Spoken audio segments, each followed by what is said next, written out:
And good evening, ladies and gentlemen. Welcome here to Brevard Memorial Stadium. I'm Chuck Sebastian, and you are watching tonight's broadcast of Tornadoes football here on bctornadoes.com. Let's give you a quick preview of what happened last week. The Tornadoes would face off against the Apprentice School. That, though, would change by the third quarter. With about 6 minutes to go, that was declared a no contest midway through that third quarter due to severe inclement weather. And a couple of outstanding plays for the Tornadoes included the likes of junior wide receiver Jamario Parks returning what would have been a school record 96-yard kickoff return touchdown in the first play of the game. Also, Brevard freshman Jerome Bass recovered a fumble for a touchdown. Junior defensive back Quentin Jackson ran back a PAT for 2 points in last week's contest as well. They will take on the captains of Christopher Newport today for the first time in school history. Christopher Newport is a former USA South Conference member, won or tied for a share of the USA South, formerly known as the Dixie Conference football, 10 titles in its 14-year tenure as a USA South member. They have lost their first two games of the year so far, 43-13 to number 5 North Central and 27-24 in a close battle with Hamden Sydney. Two teams will battle it out here. We've got kickoff coming up at 7 o'clock. And the Tornadoes looking for an opportunity to get back on the field. And the weather looks good. I think we're going to complete this one. So we'll have that for you coming up right here on bctornadoes.com.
Welcome back, ladies and gentlemen, as we get prepared for kickoff. As Brevard came out, and right now the Christopher Newport captains coming out onto the field. They did not come out during the national anthem. I was kind of surprised about that, staying in the locker room for maybe some last-minute instructions. They come in with a record of 0-2. Of course, Brevard was losing that game last Saturday in the third quarter when it was suspended for lightning, and then, of course, the rain came in, and 3 hours later, they just suspended the game completely, and the ADs and the NCAA have agreed that there will be a no contest, so nothing for Brevard.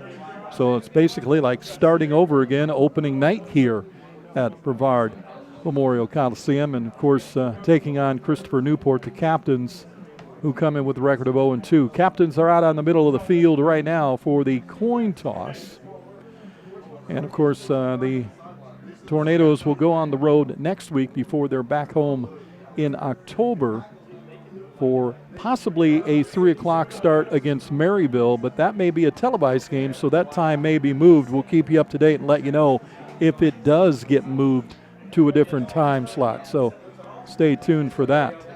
But for tonight, we're getting ready for our first contest between these two teams. What to watch for in tonight's game, of course, for the captains, Jake Anderson is their quarterback. He has thrown for 387 yards in 2 games, and he averages about 182 through the air. Harris and Luncher will be the 2 backs. Harris has averaged about 65 rushing yards on 20 plays, averaging about 32.5.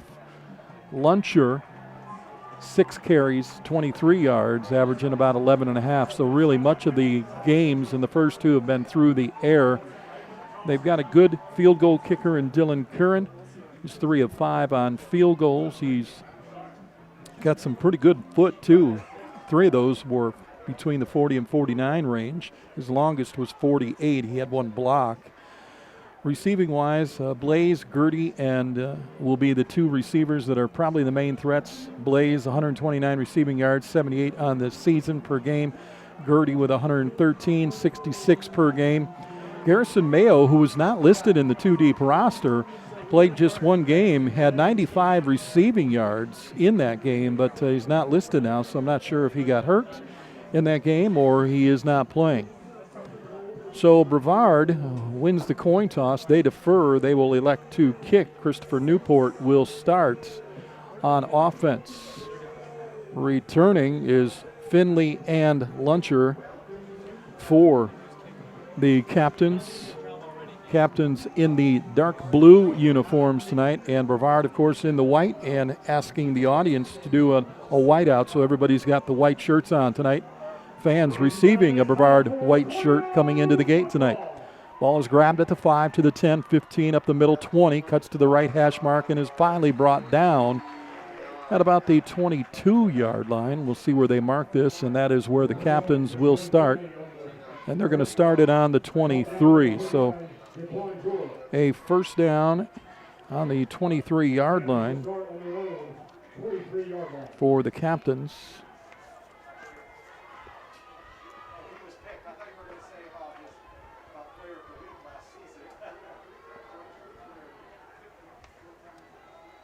They will come out with a 4 wide receiver set and 1 back off to the left hip, who is now in motion and moving into an empty backfield. They're going to throw on first down. It is complete at the 30 to the 35 to the 37-yard line. That first pass is to Blaze, the wide receiver who we talked about. Cole gets the first reception, and they go to the 37. It's a first down. Throwing. Again, slipping and falling again is Blaze. He'll fall at about the 38. And they'll mark him right there at the 38-yard line. So 2 pass plays to start things off. 14 yards on that first one for a first down. Now they'll shift. Stack the line hard on the right side with 2 tight ends, 3 wide receivers to the right. Hand off again through the middle, and down to about the 43-yard line on the run. Number 3, Nehemiah Harris on the carry. And Harris will pick up the first run. 18, and number 59. Jerome Bass. First down action as they get the first down. Dropping back, throwing to the right side. He's going to throw incomplete as that will go out of bounds. A little too much there from Jake Anderson. Brings up 4th down. And it'll be a fourth down on that play. Eddie Dean on the quarterback hurry on the 3rd and 3, and they will get ready to punt.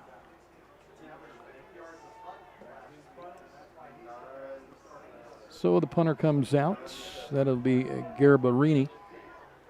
Ben Garbarini will do the punting, and he's at his 30-yard line. Kind of a sideline kick. Bounces at the 20, picked up at the 16. Onto the outside and to the 30-yard line is where your Tornadoes will start. So, nice little return there. I'll mark that ball down at the 31-yard line, and Brevard will get their first opportunity on offense here with 13:24 left to go in the first quarter. Dalton Cole goes into the shotgun formation, stacks the slot receivers on the right side. Handoff through the middle, 35 to the 37. And that is going to be a nice run there of Jamie Turner, the young sophomore, 5'11", 190 pounds. And he will get out to the 38-yard line for the first run of the ball game, and that'll be a second down now. Second down, 2 yards to go. Sun begins to set here at the ballpark. Turnaround, handoff again. It'll be Turner to the outside to the 40, stretching to about the 42. Number 21, Jamie Turner on the carry, brought down by number 15, Jake Bergeron.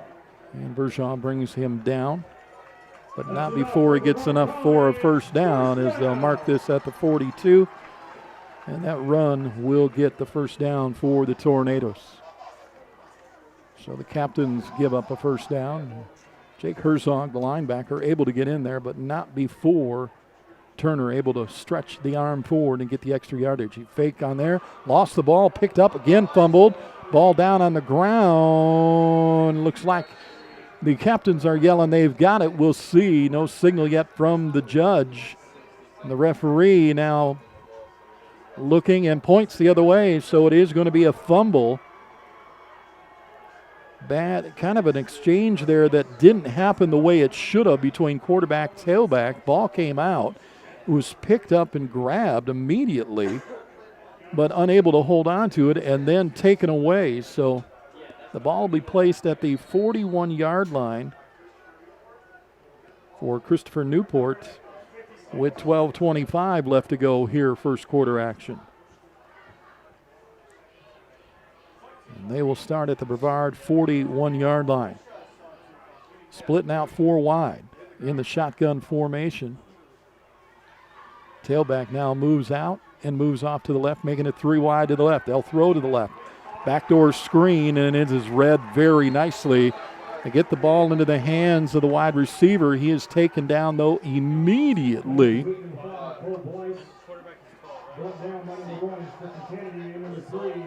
And they're going to lose yardage on the play, move the ball back to the 46-yard line. So a loss of 5 on the pass. 2nd and 15, ball on the 46. And again, Anderson will go in shotgun formation. Movement from the receiver on the right side coming across. Hand off in the backfield, and getting in there very quickly. Again, nicely done. Harris with the carry. Brought down by Jerome Bass, the freshman. And that ball is placed back at the 46 for no gain. And it'll bring up 3rd down and 15. So Jerome doing a great job. Again, big name last week. Had a spectacular play. Tonight he comes up big here early in the first half.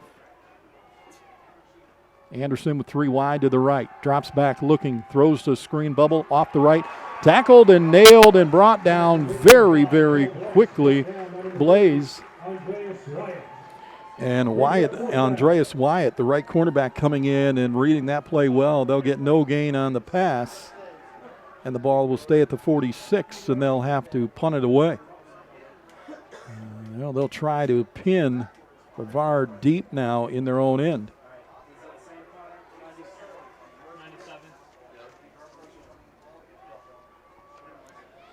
Stephen Kennedy at the 10, picks it up, scoots out of 1, gets the 16-yard line. So they'll start on their own 16 with 10:22 left to go. Neither team able to do anything yet on offense. So Wyatt with a great play, reading the pass there, a little screen. They were trying to get something, a little bit more, trying to push that ball deep for a good punt, trying to place it inside the 20. They do get it inside the 20 at the 16, and that is where Dalton Cole will go to work. 3 wide to the right. And the pass will go to the left side. So out of bounds at about the 24, so about a gain of 8.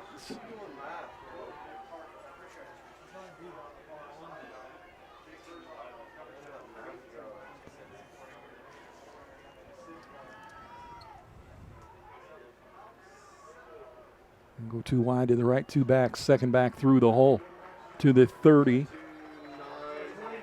And that is going to be Rouse with the carry to the 30-yard line.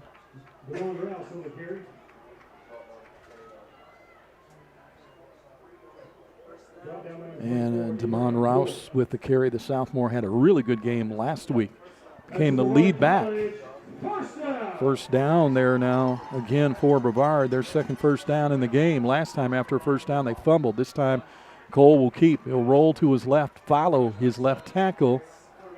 And a quarterback carry picking up about maybe 4 yards. It looks like they'll mark this at the 34-yard line. And Nikowski with the tackle there. No, they actually moving it at 35, so they're going to give him 5 yards on the play. We'll give him the same. Cole again, handoff left side, spin move inside the hash marks, ball on the ground again. And I believe, though, Brevard was able to get back on top of it. Ball got punched out at about the 37-yard line.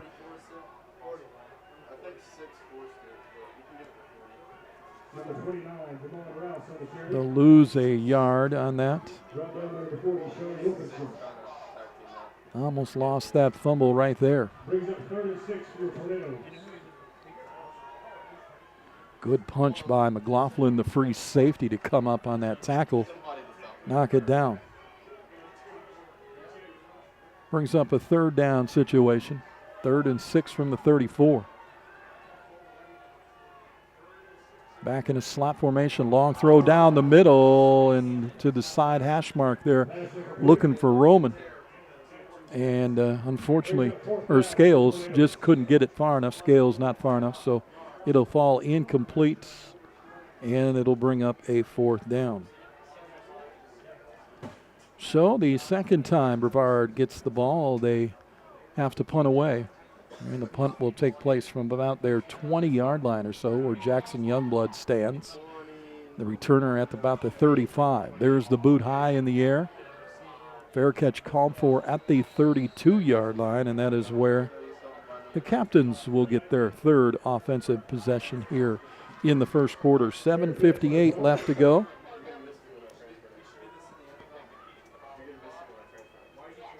Decent punt again there.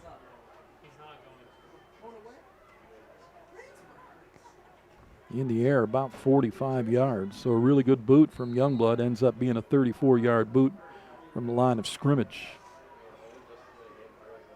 Tornadoes will go into their defense. Empty backfield for the Captains. And Anderson across the middle got his man at the 40. Tackled and brought down at about the 44. That'll be enough for a first down. And the Captains will pick up the first down. Eddie Dean on the tackle there, the outside linebacker. Just a little quick hitter coming off the line. Again, 3 wide. And the receiver across the middle again, same thing to the 45-yard line. Another first down on the other side of the 50. That's the number 5, Cole Boyce. Brought down by number 5 by Chris and number 25. Quentin Jackson.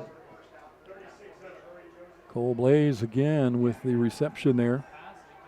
Looking to throw on the hurry-up offense, breaks the defense, kicks across the middle, got a lot of room to run, and down inside the 34 goes the quarterback. Was flushed out of the pocket. And another first down. That is 3 first downs in a row, and they continue in the hurry-up offense. They'll go I-formation receivers to the right, a little bubble screen in the back, and good breakdown there at the 43-yard line, or 30.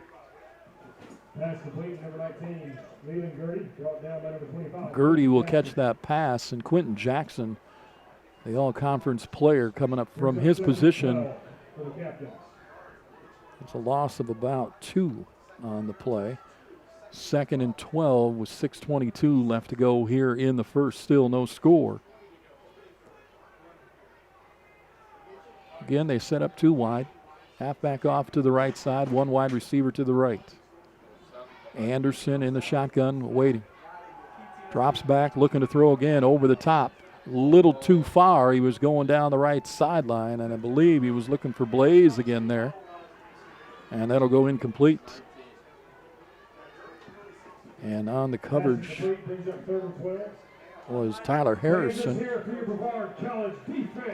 And the Brevard College defense again with an opportunity here on a 3rd down situation to try to get this ball or to knock it down and bring up a 4th down here for the Captains. Empty backfield. Looking to throw, being rushed out of the pocket. Quick little drop off at the 40, 35, and then finally hit, knocked down. They're going to give him the 28-yard line, looks like. Again, they do that little cut across the middle. It will not be enough for a first down. It'll be a 4th down. The ball will be placed on the 28-yard line. It'll be 4th and 4. And they'll try a field goal.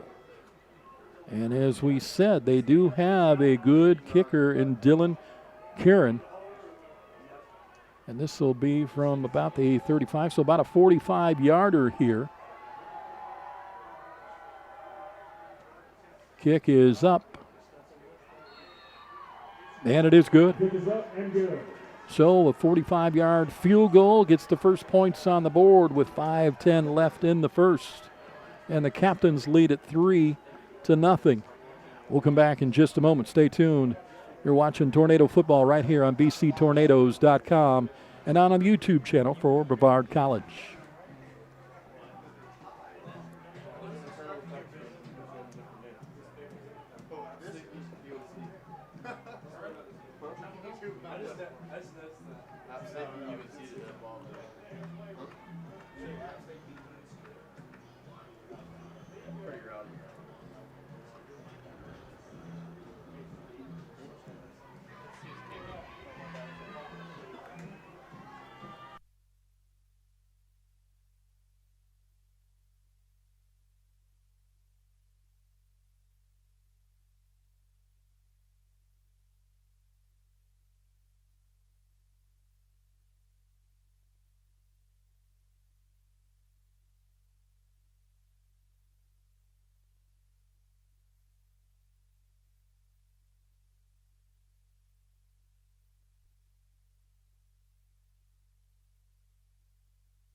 Cole looking to his left, and it is almost intercepted. Nobody there, but blue jerseys, not sure. Nobody over there for Brevard. Somebody on the wrong page there. That was Roman the third. So it goes incomplete after they pick up the first down. We've got 3 minutes, 10 seconds left to go on the clock here in the first quarter. It's a 3-0 lead. Christopher Newport.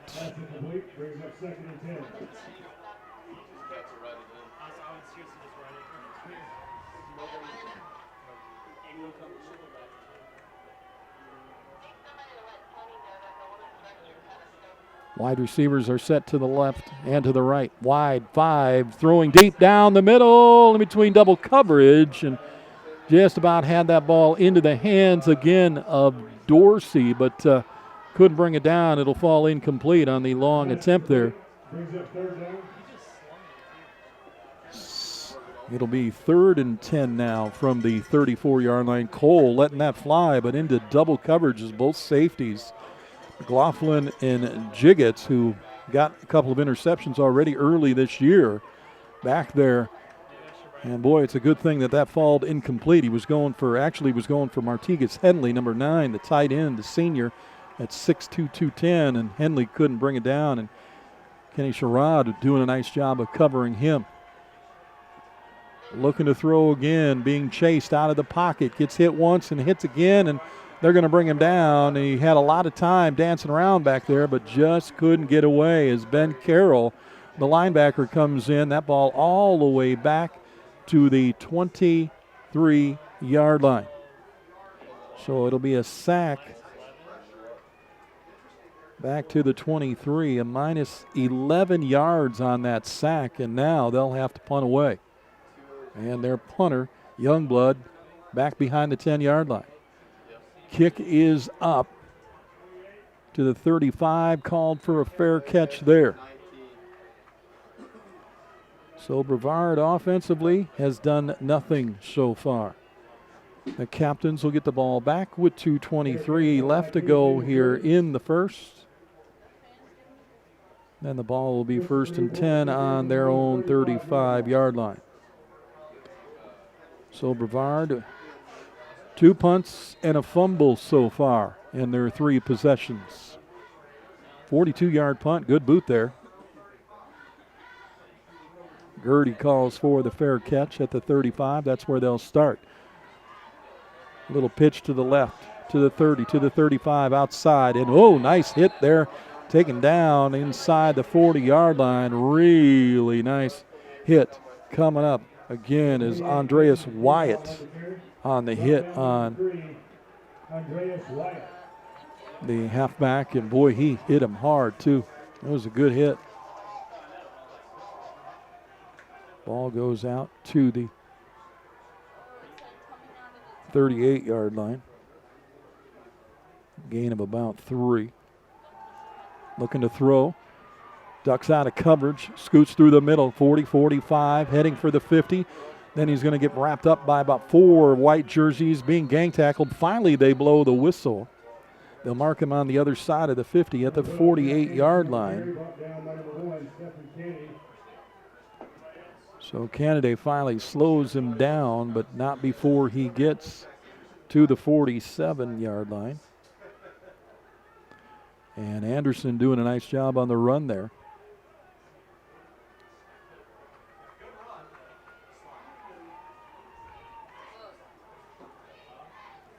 For a first down. Through the middle.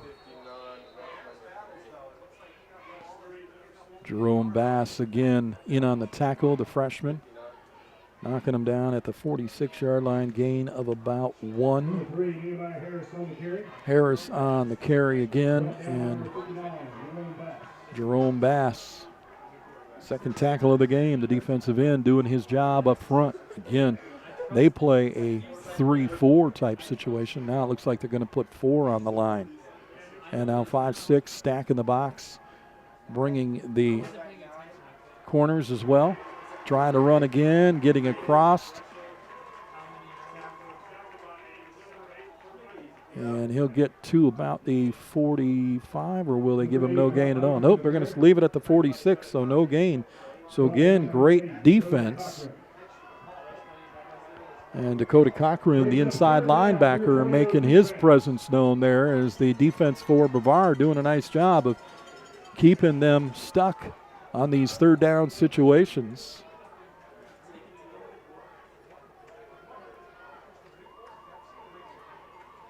And the first quarter will come to an end. It is a 3-0 lead at the end of one. We'll be back in just a little bit right here on bctornadoes.com.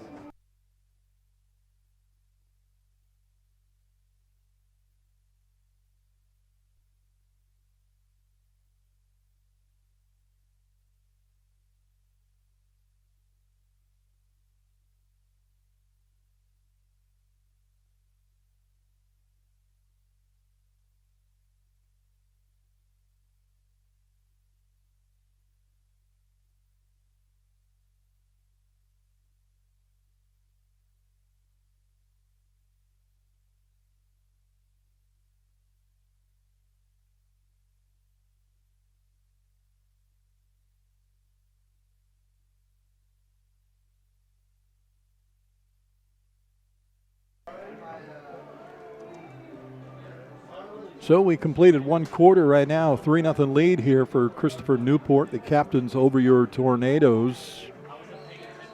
Ball is on the 46-yard line. It is a 3rd and 9 situation.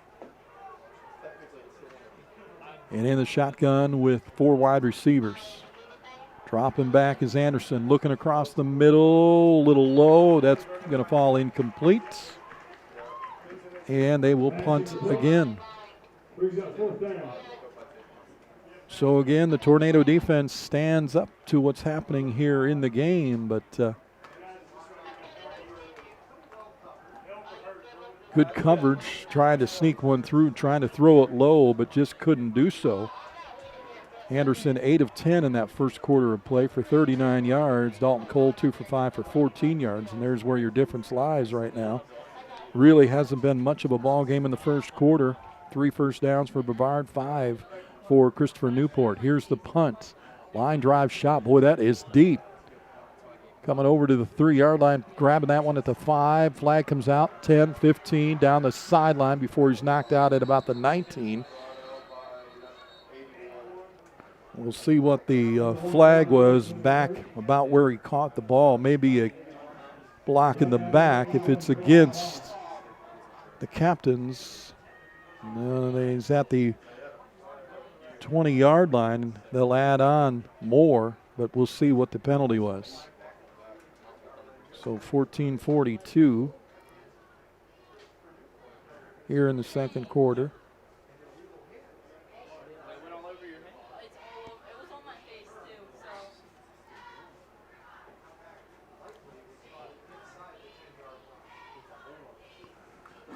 And it looks like it is going to go against Brevard, so they're walking that back.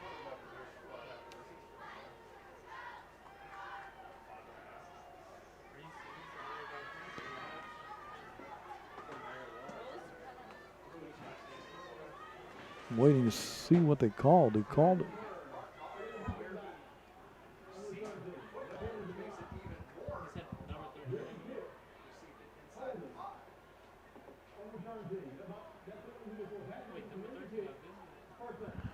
So there was a block in the back by the Tornadoes, then a holding by the Tornadoes, and that first one was declined. The second one was accepted. So Brevard will start deep in their own territory, and the ball will go half the distance to the goal line. Now remember, he caught that ball at the 3, so Brevard is going to start inside their 2-yard line.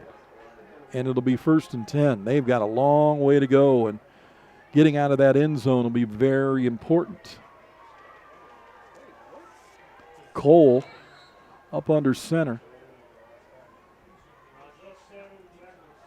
Handoff. Faked, keeps it himself. Gets through the middle, maybe for a yard or 2.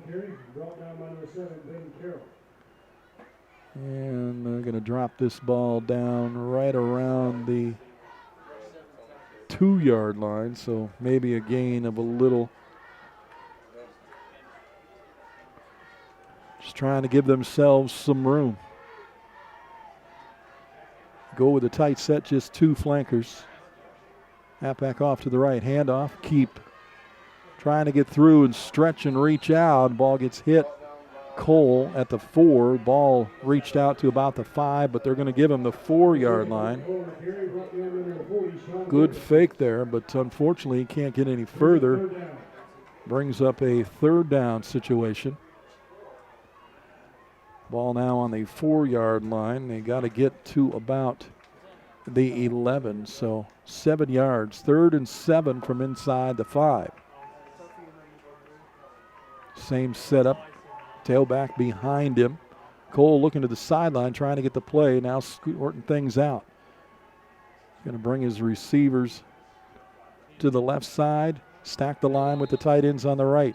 Whistle blows, and I believe it's going to be a delay of game. He might have ran out of time, unless there was a timeout called. And apparently there was. No flag came out. So a timeout is called, and Brevard will take a timeout. 3rd and 7 from their own 4-yard line in second quarter action. 13-16 left to go here in the first half. A 45-yard field goal is the only difference here right now for the captains. And, of course, Dylan Curran on that 45-yard attempt was very, very good. He has only missed one so far this year, and it was blocked. But he's had a long of 48, so he definitely has the leg to kick from that distance. Right now, Brevard trying to figure out how to get some points on the board and get some offense going. Their first possession, 3 plays, and on the 3rd play, fumbled after a first down run. Got the ball again. Would go 5 plays and have to punt. Ball once again ended up being 8 plays and have to punt. And here they are right now, deep in their own territory, 3rd and 7 on the 4-yard line. I formation in the backfield, motion from the wide receiver from the left going. Cole looks outside, got his man at the 5, maybe to the 9-yard line.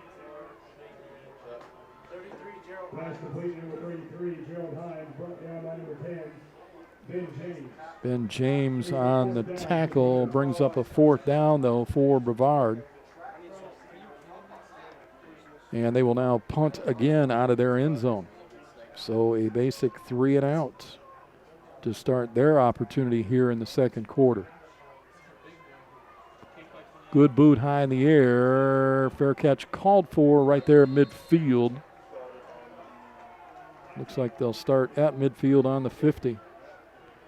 So the captains will take over, 12:35 here, second quarter action on their 50-yard line, and their last possession ended up with a punt as well. After they went 4 plays and would have to punt, actually 6 plays, they would start the second quarter.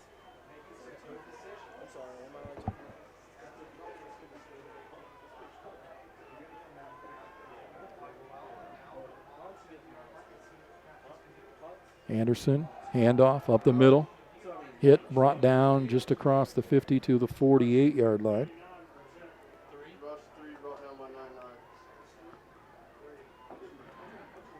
So again, picking up the yardage is Harris. Lewis Williams III in on the tackle. Splits 2 wide to the left. Halfback straight behind him, faking it, looking for him. Actually, I think that was a busted play. Now going to throw out to the side. That ball tipped up in the air, and they can't make the catch. They had 3 guys over there, and nobody could pull that down. And boy, that was a very, very big opportunity. Eddie Dean just about had himself an interception there. That ball got tipped in the air on that pass is going incomplete. And the ball will stay at the 48-yard line of the Tornadoes. Brings up another 3rd down situation, and 8. Under 12 to go here in the first half in a 3-0 ball game.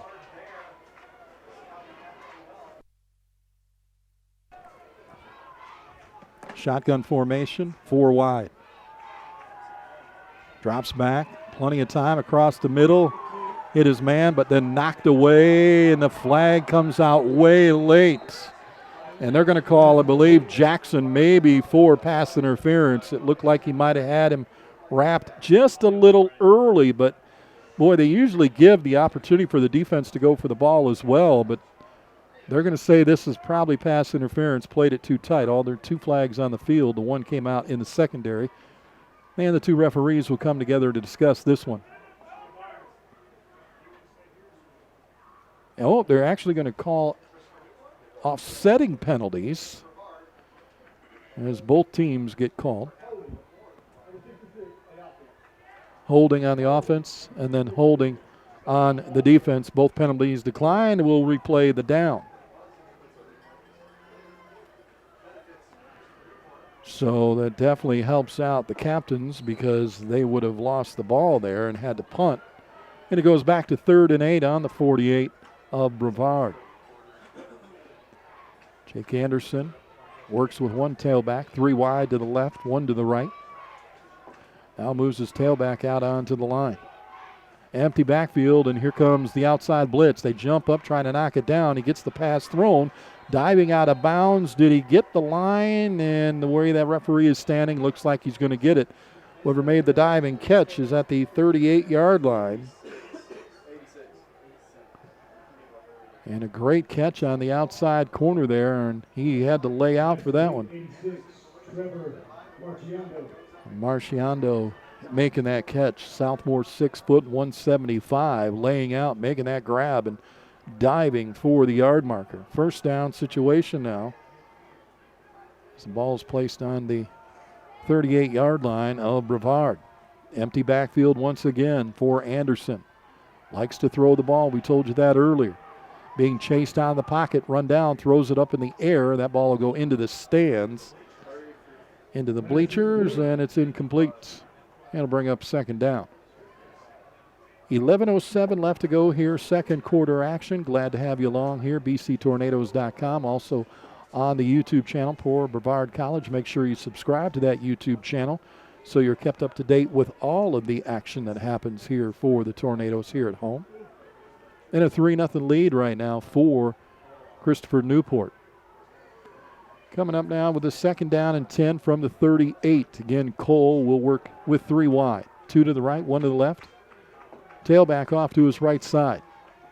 Dropping back, play action. Still looking, running out of the pocket, being chased. That should have been a block in the back, but no call. He'll get hit there at about the 44-yard line and then crosses. Falls forward, and they'll give him, boy, they gave him a really nice spot there to the 33-yard line on that scramble. Picks up about 5 on the play. Brings up a 3rd down and short yardage. Whistles blow. Timeout, and it is going to be by the Tornadoes.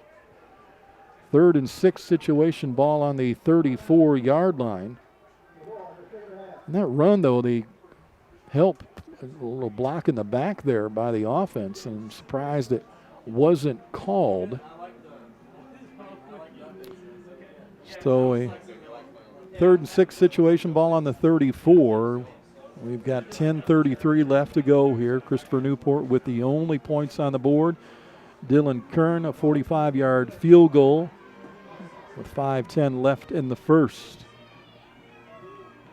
And right now it has been basically all passing for this game, and total yards right now 92 for Christopher Newport, just 33 for Brevard. Passing yards 49 for CNU, and for Brevard just 18. So that has been the difference here. 14 times Anderson has put the ball up already here in the first half. And I would imagine they'll continue to do so because basically it has worked for him, even though it isn't a lot of yardage. He's 9 of 14. And it's here for your 3rd down defense. Ball is sitting right on the 33, 34-yard line.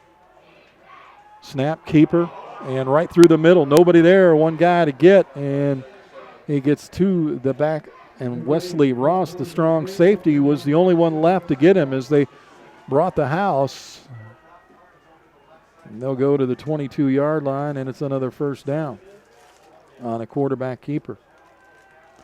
So a 12-yard run there for the quarterback. Anderson picking up with his legs.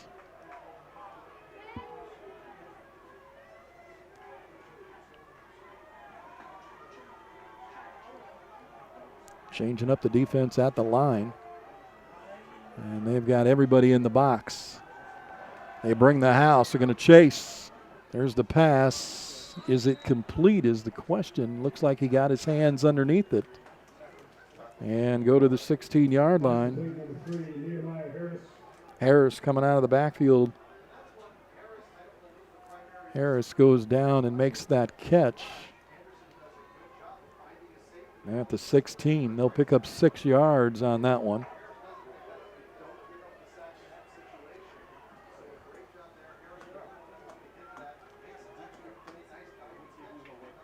Again, the 2 wide receivers set to the left now, man in motion, left to right. Whistle blows. There was 6 seconds on the clock, and I believe the clock was getting low enough that the coach thought better of it, so he calls the timeout. The timeout is for the Captains. We'll come back in just a moment. 3-0 is your score. 9:13 left to play here in the first half.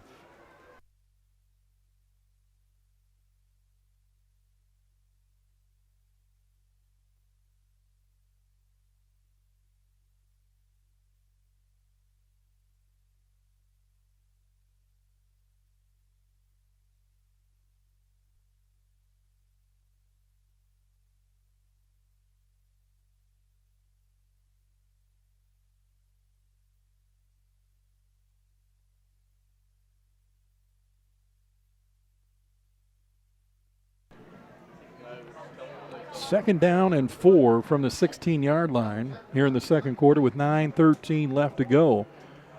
Tornadoes trying to prevent any more points from being put up on the board and trying to get something themselves before halftime. So far, they have just really struggled putting anything together. Jake Anderson will go back up under center. Moments ago, I thought he was the one that ran for the 11 yards. It was actually Brock Haynes, the other quarterback, who came in and ran. And again, it's Haynes up the middle, and he'll get to the 15. So they rush for about a yard there, and the tackle met by Lewis Williams, the nose guard. So they're switch out the quarterbacks, and Haynes takes the snap but goes nowhere. Now they'll go back to Anderson.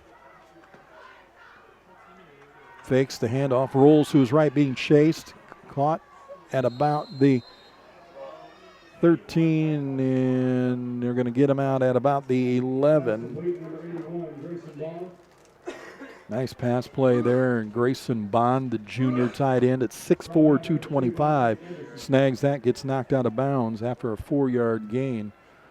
And let's see if they give him the first, and I believe they will. So it'll be 1st and 10 from the 11. 8:37. And it is a first down on the ruling there. You hear the referee explain it. And then a penalty, and that'll put the ball down on the 5-yard line, or just in front of the 5-yard line. So they were saying a roughing the passer is what they're calling. I didn't see that at all. Didn't look like he hit him that hard. So they pick it up. They move him down to the 5-yard line. 1st and goal from the 5. Looking to throw. Gets hit hard, knocked down big time there by Andreas Wyatt. The cornerback come in flying through the middle there. Nobody touched him, and that is a huge, huge hit. All the way back to about the 15-yard line. give or take, to the 14-yard line. So a sack, a loss of about 9 on the play. Man, did he pop him, though. Wyatt really coming off the corner there just leveled him. He didn't even see him coming. 3 wide. Bubble screen outside at the 15 to the 11-yard line. And they'll give him the 12, so maybe 2 yards on that little bubble screen there.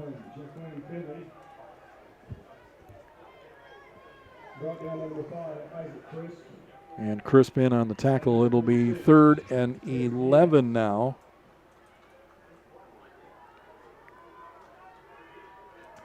So pickup of about 3. So he's going to empty the backfield, and he's going to put 5 wide. 3 to the right, 2 of them stacked, 2 to the left. Looking to throw. Here comes the rush again. A little screen to about the 10, and he's wrapped up immediately. And a nice job by the Brevard defense. They'll give him the 9-yard line. About a 2 yards there on that little screen pass, trying to find something, but he had to do something quickly. And I figure they probably went down to their drop man because of the fact that you want to keep that ball in the middle for a chance for the field goal kicker here. So about a 27-yard field goal attempt here for Kern, who's got 1 already tonight. Snap's good, holds up, kick is splitting the uprights.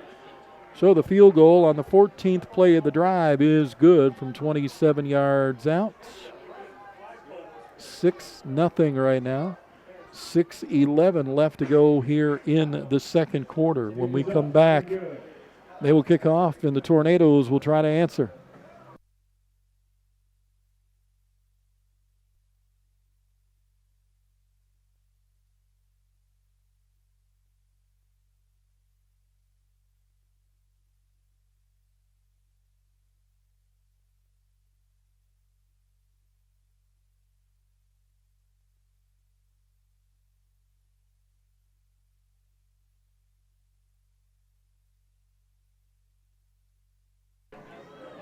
In their last game, they did put up 24 points. They lost their last game 27-24. Right now, CNU's got 6 points on the board. Brevard has nothing. They would put up 17 points in the first half of their game last Saturday before picking up a final 2 and then actually being behind 20-19 when that game got called due to weather. So a very different style of play tonight for the Brevard squad, who has yet to be able to put anything together offensively. There's the boot, and is caught at the 2, taken there to the 10. Outside, reversed it. Coming the other way, 10, 15, 20, 25 to the 30, finally wrapped up. Really nice reverse there on the far side, bringing it all the way to the near side of the field. And a great run there by, I believe that was Jamie Turner. And Parks also helping out there, and a really nice return. So 6:01 left to go. Ball is going to be on the 31-yard line is where he was run out. So they reverse on that ball that was taken at the 2. They pick up about 29 on that kick return. 4 wide receivers set. Handoff through the middle, breaks the left tackle, out to the 41-yard line, and a nice run there again by Turner. Should be enough for a first down, and they put it at the 42, and it is. So the run brings up a first down. Ball at the 42-yard line for the Tornadoes with 5:40 to go. One of the better runs of the night for Turner. Keeper up the middle he goes to about the 46-yard line, pickup of about 4. And Ben James in on the stop there, the defensive tackle for CNU. Second down and 6. Well, Brevard needs a score here to tie the ball game. The extra point would give them the lead going in at halftime if they can take the time off the clock and get it down as low as possible before they put it in the end zone. Cole changing up the play. Fakes it. Handoff, second guy through, and maybe a yard.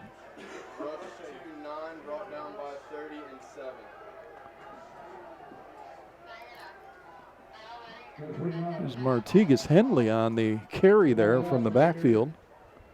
Kind of set him up in a running back position in a broken eye formation. So trying some different things. Here on the near side is Scales. And they'll go 4 wide. Now they'll move a man in motion. Bounces back into the backfield and then scoots off to the left. The throw to the right side from the left-handed quarterback into the 50 is missed.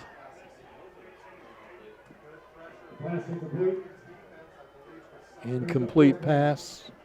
Brings up a 4th down and 5 from the 47-yard line, and they're sending out Jackson Youngblood once again.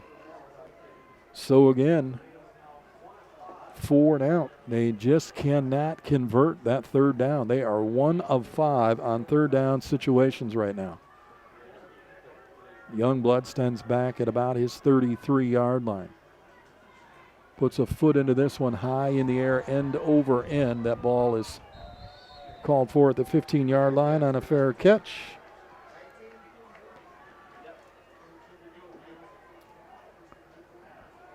.402 left to go here in the first half. And the captains once again will take over after the punt. So again, 3rd down situation. Just haven't been able to get things going. Cole was going for Catalan. Jackson Youngblood's punt's 38 yards. Leland Gertie makes the fair catch. They'll start their drive 1st and 10 on the 15 with 4:02 left to go. 2 wide. Rushing through the middle. Might have got, looks like they're going to give him maybe 2.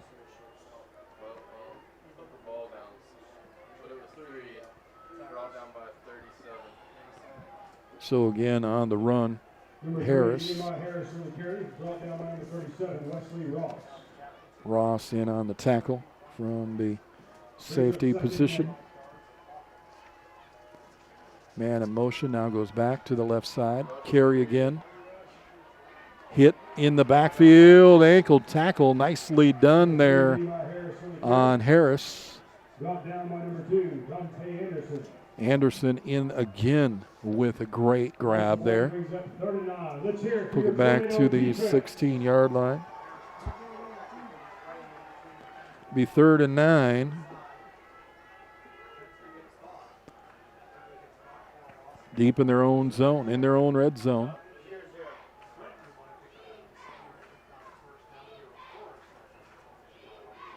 Dante Anderson with his tackle there on that one. Shotgun formation, Anderson with a pitch to the outside, 15 to the 20. Oh, upended at the 20-yard line, and he was leveled high as he went up over the shoulders. Wow, what a hit by Chris Diaz. Man, he popped him big time. Flips him up and over. They get the ball to the 22 for 6 yards, then it's punt time. And punting once again from this time deep in their own zone. Should be good field position here for Brevard. Brandon Norris waving up the fair catch signal will do so. And they're going to mark that at the 39-yard line for Brevard, their own 39. So 3 and outs, and a $1.56 left to go here first half. And as you can see, a 6-0 lead right now here in quarter number 2 for Christopher Newport.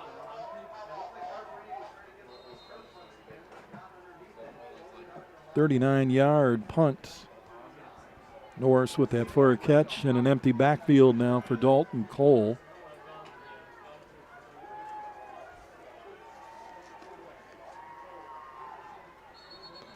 Flags fly, whistles blow, and I believe we're going to have a little movement. Yes, false starts. Somebody jumped. You got to be looking at the ball. You know the snap count when you come out of the huddle. And I've never quite understood all the false starts that happen. I do a lot of college and a lot of high school football, and boy, I'll tell you what, it just seems this year that the false starts and the flags that are flying in these games are a lot more than usual. So the penalty brings up a 1st and 15 now from their own 34.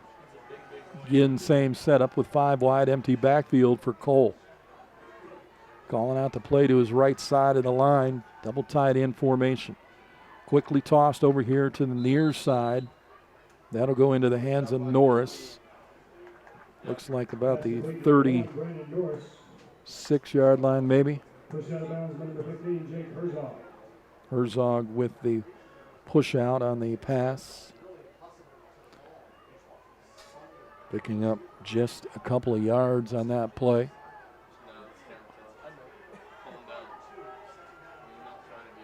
Second down and a long 13. Cole again will go with a 5 wide set.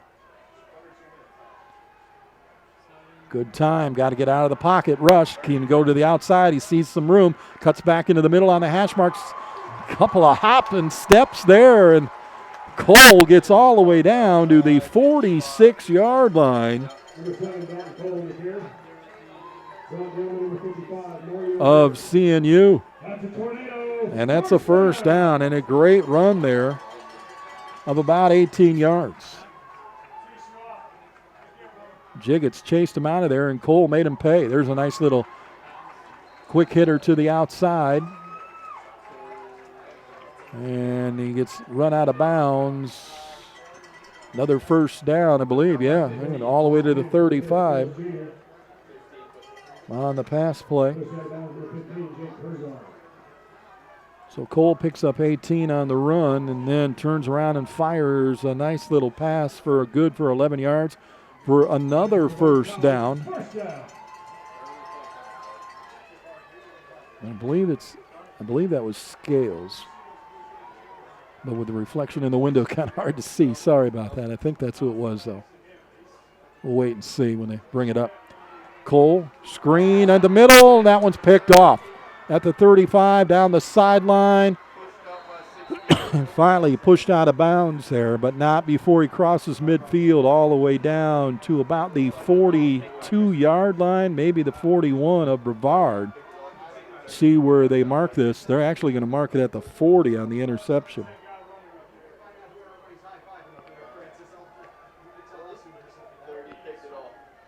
So Massengill with the interception there right in the middle, actually marking the ball at the 44 is where he went out. And that is where CNU will take over. 1:07 left to go here in the half. And after the interception, the first one by Cole, and it was Scales who did get that last 11-yard play, but then he throws the interception there across the middle. It's being pushed into the front of the pocket, and I think he heard his throw. Into the backfield, flip, and then the pass complete to the near side here, going over again to Harris.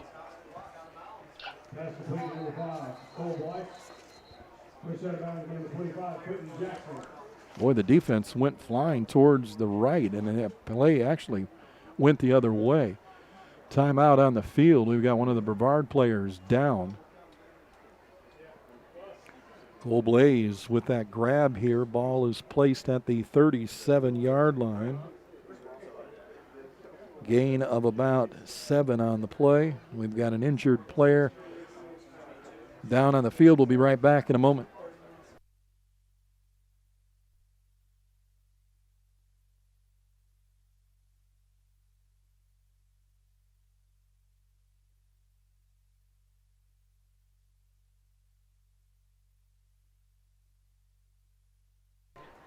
And coming off the field there is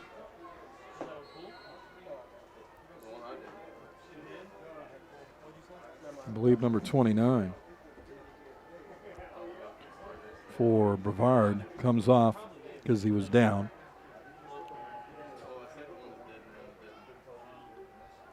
First and 10 from the 32-yard line of Brevard with a minute plus change. A little quick hitter to the right side. Boy, he caught that, barely stayed in bounds.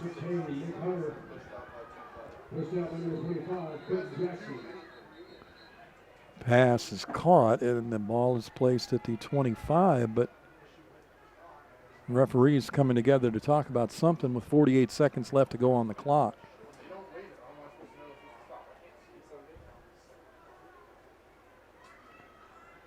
Ball will be at the 25-yard line. They'll need about 3 for a first down. See what the whistle is about.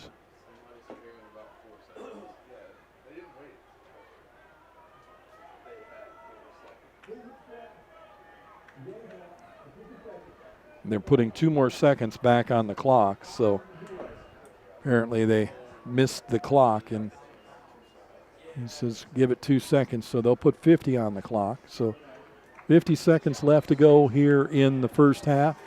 6-0 lead right now, Christopher Newport. Looks like they're bringing blitz. Anderson looks to the sideline to change the play call. He's got 3 wide to the left, 1 to the right. Now goes to the line, changes the play, moves his halfback off to his right side.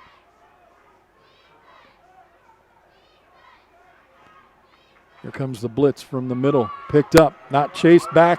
Throws that ball in the stands. I'm going to say that that's going to be an intentional grounding, and it is. As he was being wrapped up and pulled down, and they're going to throw the flag down. It should be an intentional grounding on the quarterback, Anderson. Back at about the 40-yard line is where he was nailed. Would have been about a 15-yard loss there. But a great rush up the middle.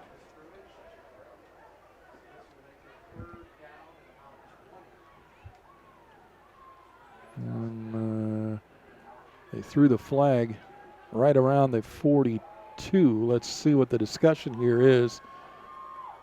And the coach for Brevard probably going to take the sack.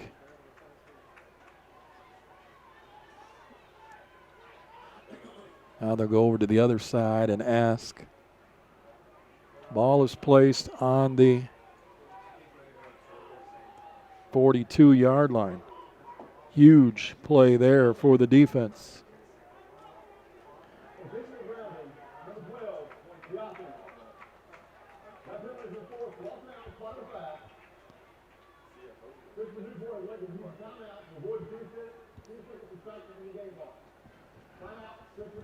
So they call intentional grounding, and it's at the spot of the foul is where the ball is placed. And then to avoid any runoff, they have to run off 10 seconds off the clock automatically against the offense. Loss of down and 10 seconds is also run off the clock. So I believe they'll go to 3rd and 26. But if they run the 10 seconds off, I don't think they lose the down. We'll have to wait and see. No, they do. 3rd and 26. So a big, huge sack there. And he was in between the tackles and the box and just tried to throw it away before he was getting brought down. He probably would have been better off just to take the sack and deal with it than try to throw the ball away. So they run the clock down to 42.6 as the 10-second runoff is used. Loss of down. 3rd down and 26 now. Ball is on the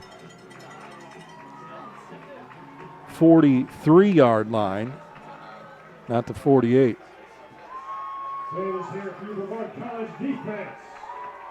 Five wide receivers set. Anderson drops back, gets rushed, throws, little quick hitter there at the 32. brought down at about the 27-yard line. So a good pickup there of about 15 yards, but it will not even be enough. Clock is running 24-23. And the fourth down situation, and I'm guessing they're just going to let it roll because the game clock is less than the play clock. So fourth down, and that's what they're going to do. They're going to let this roll out, and it is going to be halftime. And at halftime, it is a 6-0 lead. Well, they stopped the clock with 4.1 left to go. I'm going to guess maybe they try a field goal here. They're going to run it to 4 seconds left to go. So they had enough time. That would be about a 40-some yarder if they attempt this.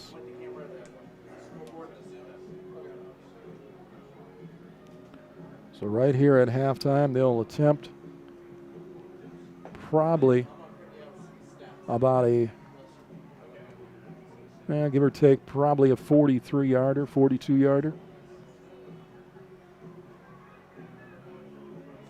I say he's got a good boot. He has done very well so far for his squad this year. This is Dylan Curran again. So they're going to place that ball. The spot will be about the 33. So about a 43-yarder here at halftime, right before the half.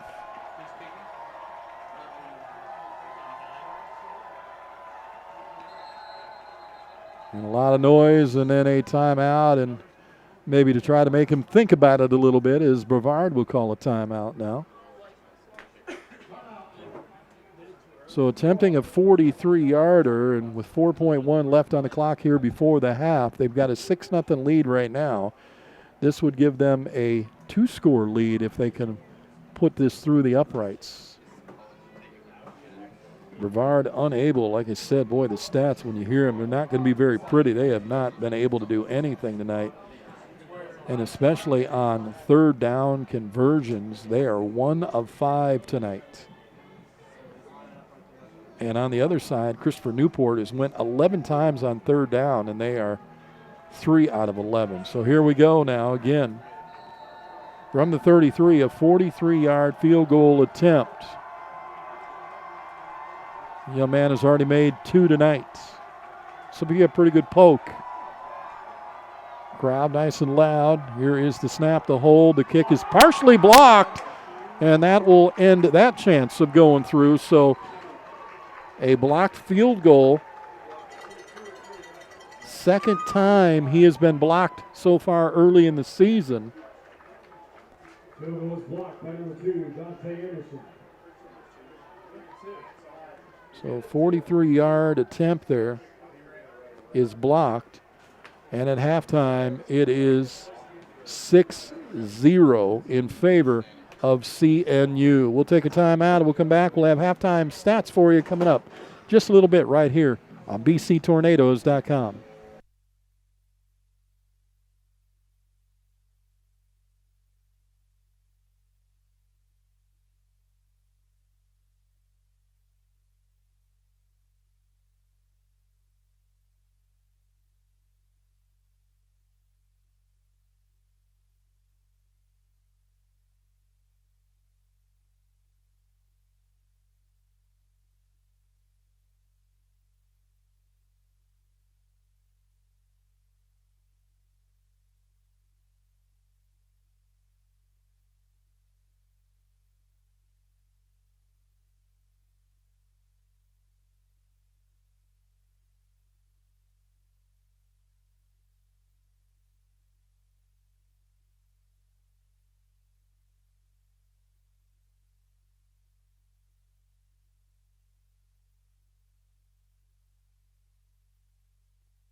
Well, it is halftime, everybody. It is a 6-0 lead right now in favor of Christopher Newport over Brevard. Dylan Curran with 2 field goals. The first one attempted at the 5:10 mark in the first quarter for 45 yards was good. The second one was 6:11 left to go in the second quarter, was 27 yards. That was also good. And that has been the only 2 scores. He misses a 43-yard attempt that was blocked here with 4 seconds to go in the half. It has been an ugly half for Brevard.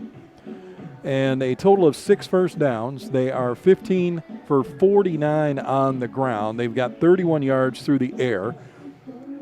They are 5 of 10 with 1 interception for Cole.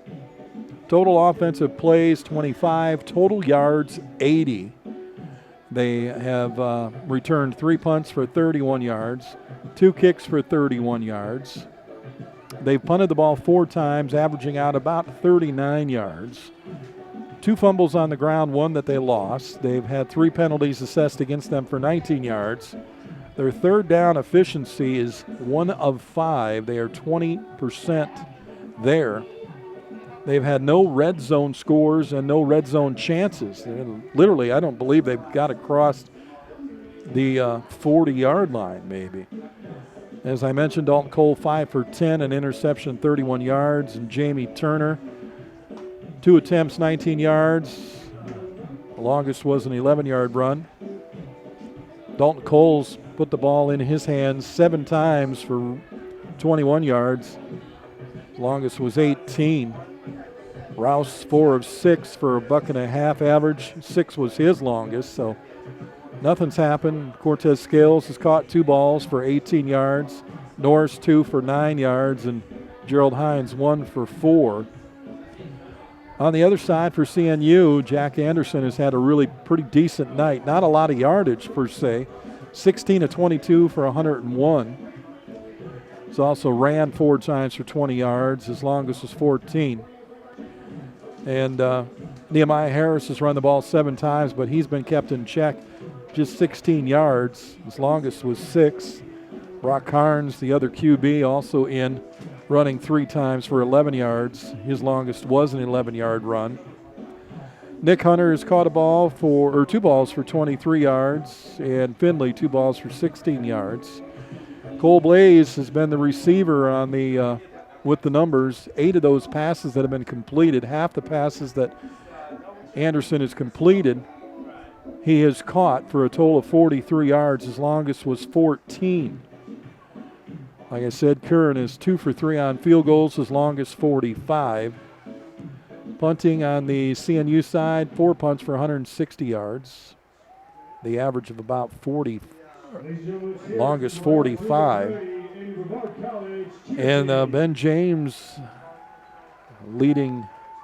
Jake Herzog leading tackler for Christopher Newport with 3 solo tackles.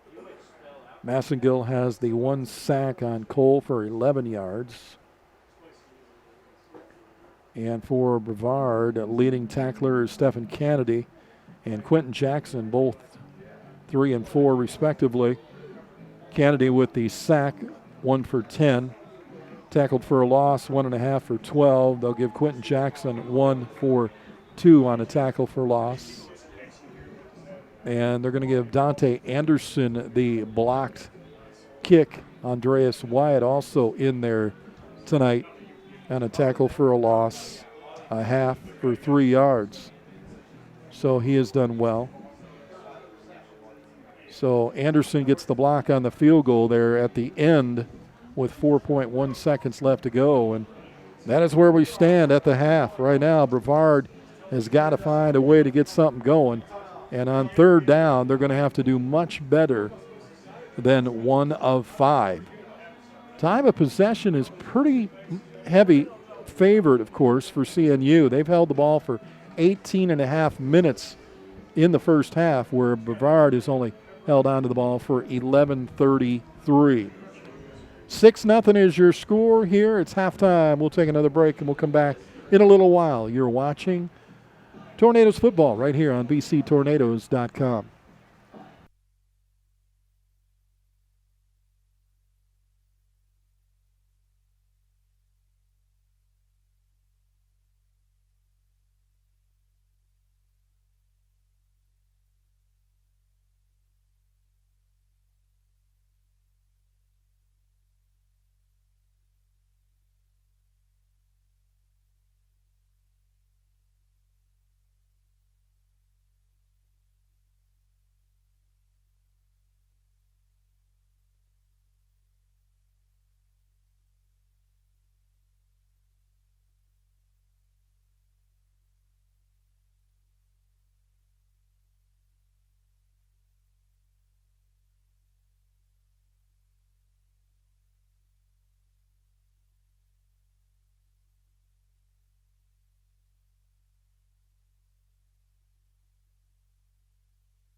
Welcome back, everybody. We are just a couple of minutes away from starting our second half of play here. And, of course, Brevard deferred on the coin toss, so they will have to kick the ball. They'll start on defense. Their defense has been very, very good tonight. They've only given up 6 points so far, but it's just been the lack on the offensive side of the ball that has really cost them this 6-0 deficit right now as we get set for the third quarter of play. But Anderson, like I say, a lot of short little dump-off passes. You know, doesn't have a ton of yardage right now through the first half statistically. Again, on the passing side of it, he has picked up those 6 first downs passing the ball. They're 3 of 11 on third down efficiency. He's got 101 yards of passing, 16 of 22, no interceptions, no TDs. And he's also run the ball 4 times for 20 yards. His longest was 14. Harris has been the back, 7 attempts, 16 yards, not a lot of yards on the ground there. Cole Blaze has caught most of these short dump-off passes. He's 8 for 43 yards. His longest was 14. So if you look at the stats, they're not huge on either side of the ball. The biggest stat is the 7 minutes of time difference that Christopher Newport has held on to the ball compared to the Tornadoes tonight. And boy, you like I said, if you were to go back, even though those stats don't count from last Saturday, and see what Brevard did in a very strange game, like I say, a 96-yard kickoff return to open the game. They got the lead there. Then they blocked a extra point attempt or it was in a fumble, I believe, and they ran it back the distance, and they got the 2 points on that because it was an extra point attempt, and as long as you get a hand on it or knock it down or whatever, intercept it, you can take it the other way. So they had a 17-0 lead, and then they got that 2 points, like I say, on that 2-point breakup. But 20-some points unanswered by Apprentice, and it was 20-19, and all of a sudden it was cloudy, and the lightning struck somewhere within the area, and that was the end of the day. It was lightning for a while, lightning strikes, and then the rain came, and then more lightning strikes, and then 3 hours later, we thought they were going to try to start the game again about 6:30 that night. Would have been a 3.5-hour delay, and then all of a sudden they said canceled, done, and then the NCAA got involved and said it'll be a no contest. So you get nothing for it, but just some time on the field. So basically opening night on a whiteout here at Brevard. And right now the Tornadoes, I take that back. The Tornadoes get the ball because CNU took the ball first half. That's right, the Tornadoes deferred. So the Tornadoes will get the ball here to start the second half of play. And we'll see where this kick goes to. Got a hold of that one, back at the 2-yard line again, to the 10, to the 15, up the middle of the seam there, and knocked down. And it looks like they're going to mark the ball right about the 16-yard line. So the 16 is where they'll start with 14:48 on the clock.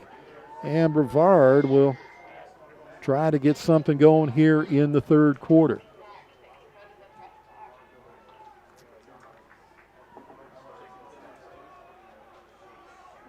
They'll work with an offset I formation, second back through, handoff to the right side, following his right guard.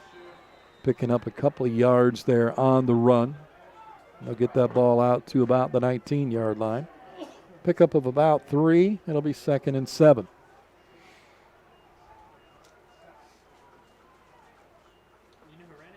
Parks was the one who returned the kickoff for the 15 yards.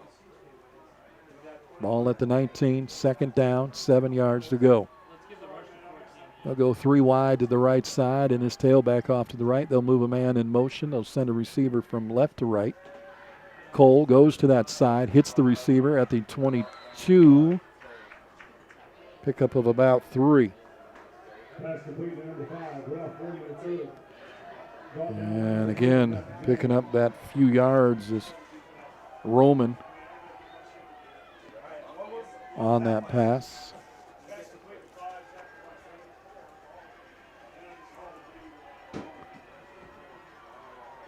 in the huddle there, 19 on the clock. They break that huddle. They'll send 2 wide receivers to the right, and they will bring Roman here to the near hash mark to the sideline of Brevard. Halfback off the left. Cole looking to throw, goes down the right side. In between 2 guys, the ball is caught at the 50-yard line. He splits the 2 defenders, racing down 30, 25, 20, going for the house, and he gets knocked out at about the 4-yard line. But the play there, folks, was the reception that was pulled out of the 2 safeties' hands, split them both, and then took off and would continue to go all the way down to the 4-yard line. What a completion there, and what a pass play.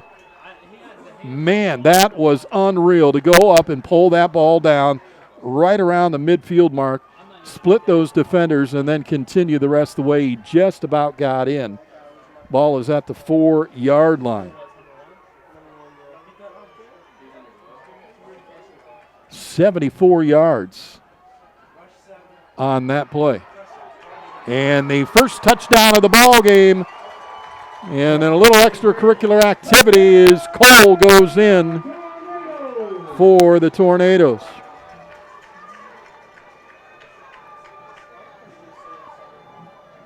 And they have got back in the game at 13-11 left to go here. What a way to start the third quarter.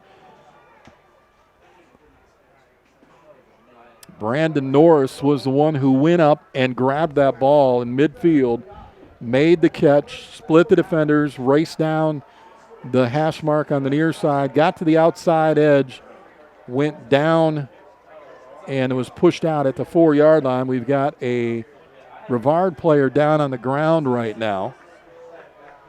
It is 6-6 here as Cole will go in for the touchdown.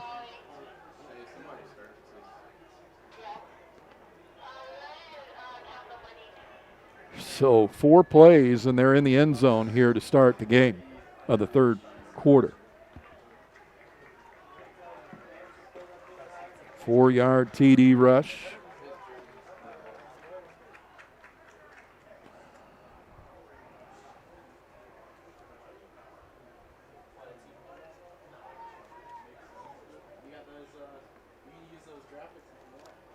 Looks like Keith Martin.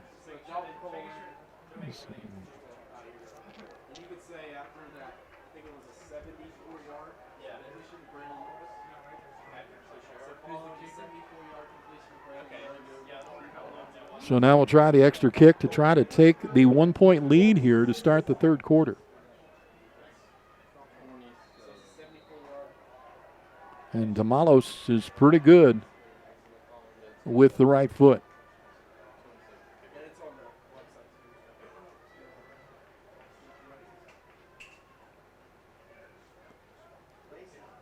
Right down and right through. No, he did not. He missed. Shanked it a little bit to the left, it looked like. 6-6 ball game, 13-11 to go here. Beginning of the third period, we're all tied up. They go 74-yard bomb, got him down there. Cole takes it in the last 4 yards to finish it off. We'll come back. Stay right there.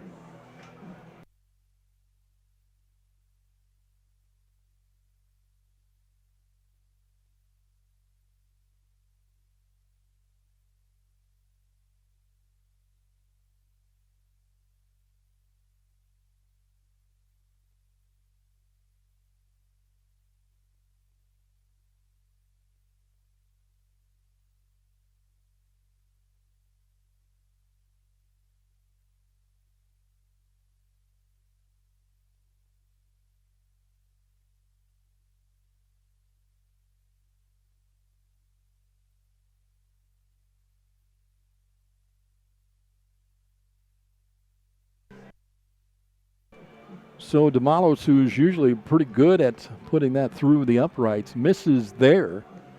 Game is now tied up at 6 apiece. Third quarter action, 13-11 to go. A run, a pass play of about 4, and then another pass for 74 and then a run of 4 yards, and that's all it took for Brevard to get on the scoreboard. There's a ball that bounces over the kick returner's head. He'll retreat there, goes back behind his 10-yard line to get that on the bounce. That ball took a wicked bounce on the 20. Then he gets popped at the 15-yard line. They'll mark him down at the 16, and wow, what a hit. So Sullivan with a big hit there for Brevard, and the ball is going to be placed just inside the 16-yard line for CNU.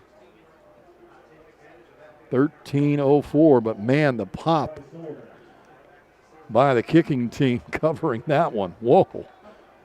He really laid into him.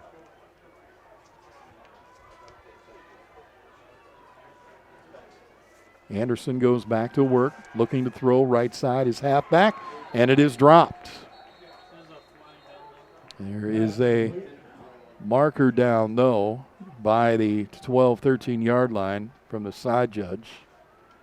We'll see what they call here. It was an incomplete pass.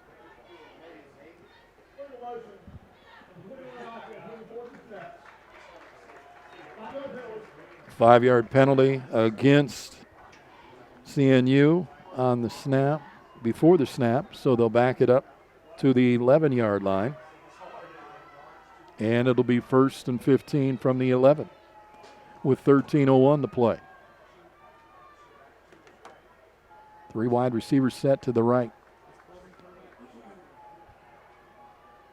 His tailback off to the right side of him. And it's the hold up here.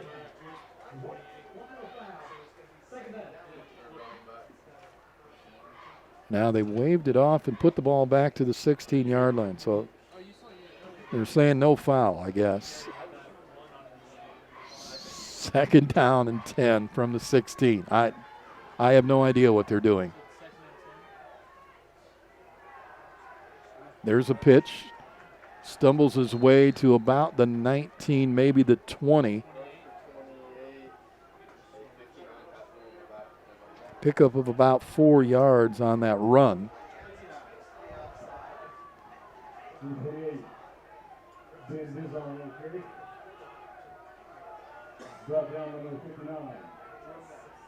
Jerome Bass with another takedown there, and Dizon for 4 yards to the right side for the Captains. Shotgun formation, dropping back. Here comes the rush. Across the middle, they hit their man at the 24. He's hit, grabbed, and held on to. Good hold there and a good tackle made by Isaac Crisp. And they'll mark that ball just inside the 30-yard line, about 29. So a pickup of about 9 yards there. And it'll be a 1st and 10 at the 29-yard line as they get enough for the 1st down. So Anderson goes back to work here. Now sends his tailback off to the left for the 3rd receiver. 5 wide. Looking to throw on 1st down. Across the middle, hits his man. Knocked down. They'll give him forward progress to about the 35.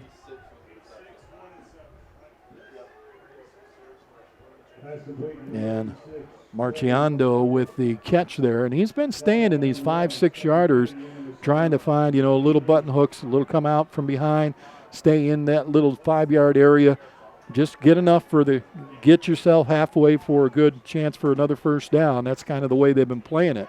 And that's exactly what Anderson has done. Very controlled 5-6 yard dumps. Here's another one, but he threw it right into the Brevard bench. It'll be incomplete as he was going outside there. And 3rd down situation again, 3rd and 4. They are about 27% on the clock, on the average tonight in the 1st half. So we'll see what they can do here. Tornadoes send out a couple of different defensive players. They exchange that front line. And a whistle blows and a timeout being called. Everybody a little confused on the Brevard side. So rather than trying to scramble around on defense, they call timeout. And that is where the Tornadoes will go to the sideline and try to figure this out. It's a 3rd and 4 situation here in the third quarter. 6-6 ball game with 11:10 left to go. A quick break.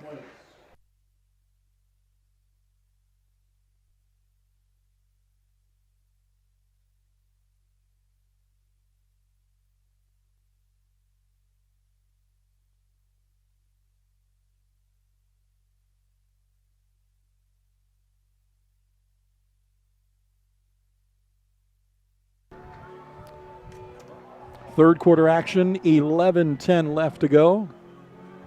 All tied up at 6 apiece. 3rd and 4 for CNU. Brevard has been very good at keeping them from getting too many completions on 3rd down situations. They'll stack 4 at the line. Cover the 4 wide receivers to the left. They rush from the outside. Pass is dropped at the 42-yard line. And a quick slant route there, but incomplete. And it'll bring up 4th down, and they will have to punt the ball. So a good job there by the Tornado defense.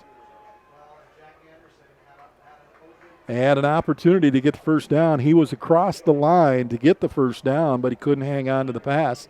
A little bit behind him on the receiver. From punt. And a good one. Backing him up. Still backing up. Caught there at about the 17, fighting forward, and he'll get to about the 21. And Brevard will take over here. Second possession in the third quarter from their own 21-yard line. 10:56 left to go here, third quarter action. So Gertie was the one that dropped that pass for CNU, and he's usually the two of the sure-handed 2 wide receivers for that squad. Cole now will go to work.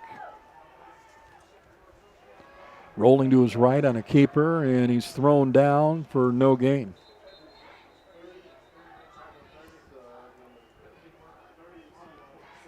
But there is a flag, I believe.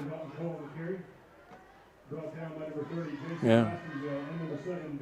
Massengill threw him down, but there is a flag on the play, and we'll see where that came from. It's on the far side of the field. And I believe this is probably, usually on that side, it's usually against the defense, but of course CNU is pointing against the offense. They always point at each other. It's you're the one that made the mistake. And referee walking towards the near hash mark at the 31. And it'll be against the offense. So they're going to mark this off. This will be a 10-yarder. They'll put that ball back to the 11.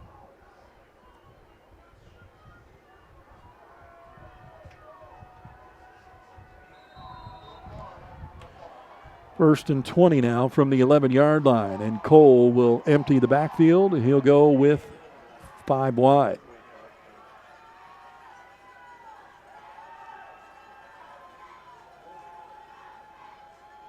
Waiting the snap, gets it. They rush 4, got time. The left-hander fires in the middle and almost coming up from a safety spot there and taking that one away. That was ill-advised. I don't think Cole saw where that safety was at, and he come across the seam there. He would have intercepted that ball, but he dropped it, knocked it down. He just about had it. I believe that was Carroll who may have had an attempt at that. So it'll go incomplete. And a 2nd and 20 as he was trying to hit Cortez Scales, and Scales hasn't made much of a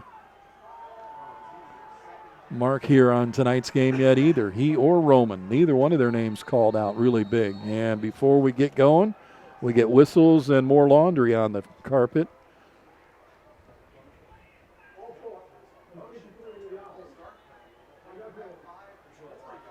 And again, it's going to go against Brevard, and it's going to move them back to the 6-yard line. on another penalty and started on their own 21. They're back to their own 6. They've lost 15 yards in 3 plays. And they are now working on a 2nd and 25.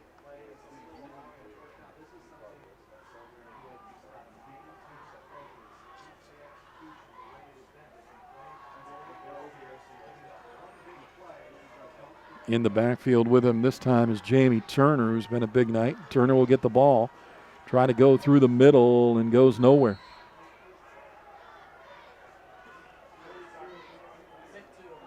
Actually, it was Cole who held on to it, and he got nothing. So no gain. And the ball stays at the 6.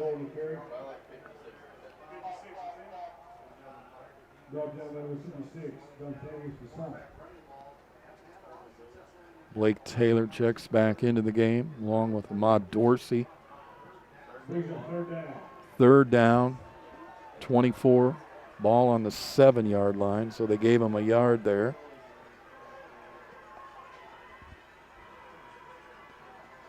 Cole looking to throw. Flushed out of the pocket. A lot of room in front of him, 15. Steps over 1, 20, breaks another tackle, still going. 25, broke another one. He gets all the way out to the 31. He may have enough for the first down. What a really nice run by Dalton Cole. He just refused to go down.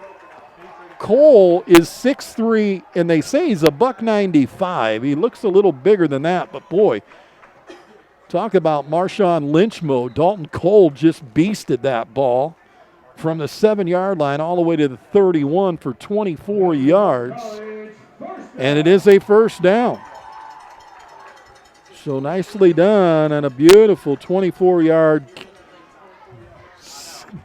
scampers out of the pocket as he is being rushed and stepped over one guy's hands and fought his way through a couple more tackles.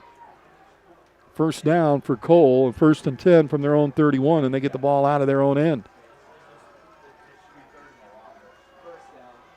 Handoff to the back, coming through the right side over the guard to about the 23-yard line, 33-yard line, pickup of a couple.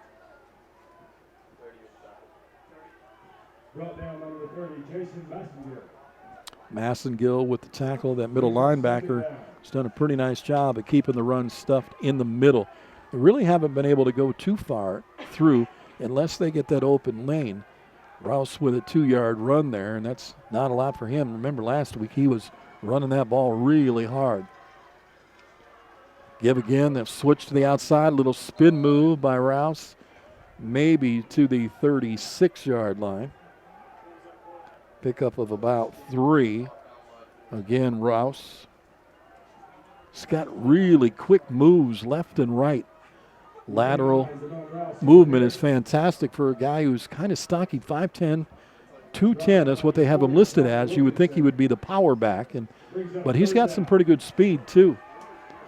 It's a 3rd and 5 situation from the 36. They'll go with 3 wide to the right side. Cole in a shotgun.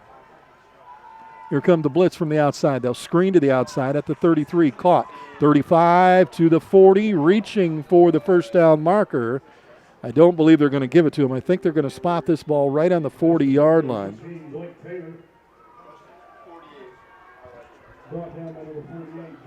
And I believe Blake Taylor is on the receiving end of that one. He picks up the 4 yards.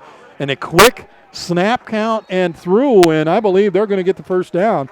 I believe that is going to be a quarterback sneak as they hurry up and get to the line. And Cole, again, fighting for those 2 yards, picks it up and gets the first down. Twice now, their quarterback has put his team literally on his back and pushes his way through to get the first down. 6:55 left to go, 1st and 10 on the 42. And boy, Dalton Cole using his legs tonight. But a really nice play. They're running up to the line quickly and taking the snap and just following the line. Handoff, breaking a tackle, spinning, going to his right up the hash mark there is Turner. Turner gets across the 45 to the 47, so about a 5-yard gain. And bring up 2nd down and 5. 6:22 left to go. Brevard scored the touchdown to start the third quarter on 4 plays. Trying to do something again here on their second offensive possession here in the third quarter. Cole, handoff. Caught in the backfield trying to spin out of that tackle. Probably no gain. Wrapped up on the ankle. Actually going to lose a yard there. Number 14, DJ Taylor on the carry. Taylor carrying that ball. Ball down number 10, Ben James. And James in on the tackle again up front. Ben James at defensive tackle. He's a big man, 6'2", 280. They have a lot of beef up front, literally. And his backup is 6'2", 240. He's just a freshman. James, the senior member on that front four for CNU. Cole with 3 wide to the left. Keeper going to get stacked up and sacked for a loss. Looked like he was going to throw to his left, and then all of a sudden decided he thought he had an opening to go to the right. He does not. He gets taken down, and they lose yardage on that play. They're going to move the ball back to the 44-yard line, so he's going to lose about 2 on the sack.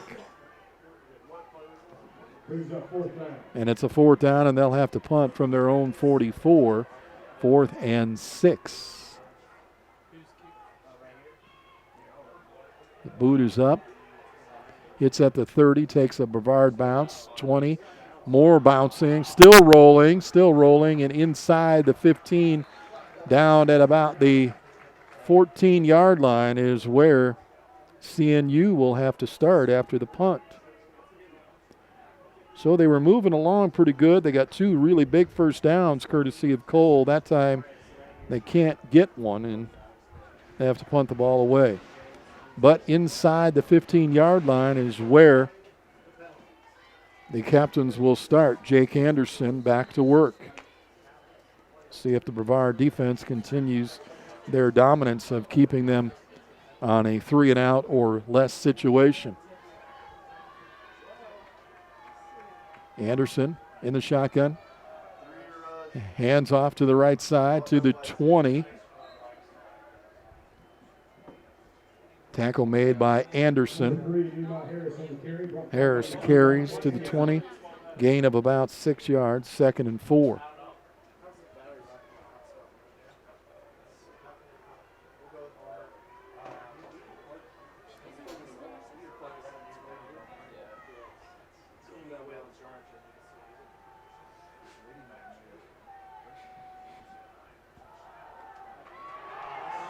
Sacked in the back again, and they was not fooled at all. And that is the running back that is nailed. That's Harris. And Lewis Williams III with a big tackle for a loss. They keep the ball at the 17. They mark it for a 3-yard loss, but it is 3rd down. 3rd and 8 now.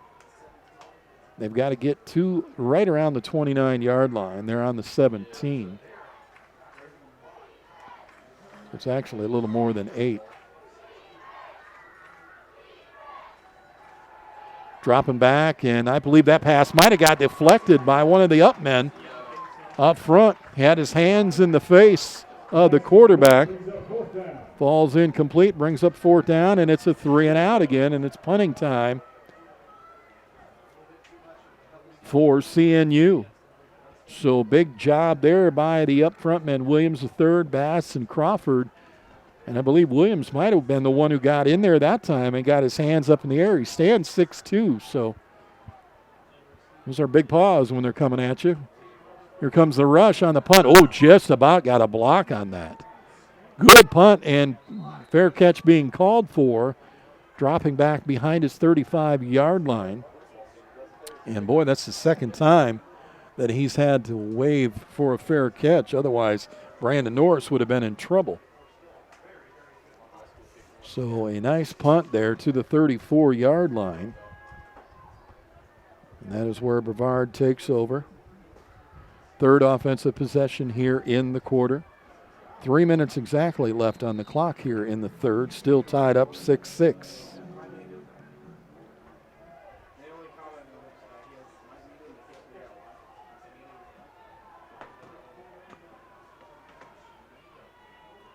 Two wide receivers set. Handoff. Say spin. It's around the outside to the 50, 45. Breaking tackles 40. Down to the 30. Inside the 30-yard line. A very, very nice run. Brought him off the edge.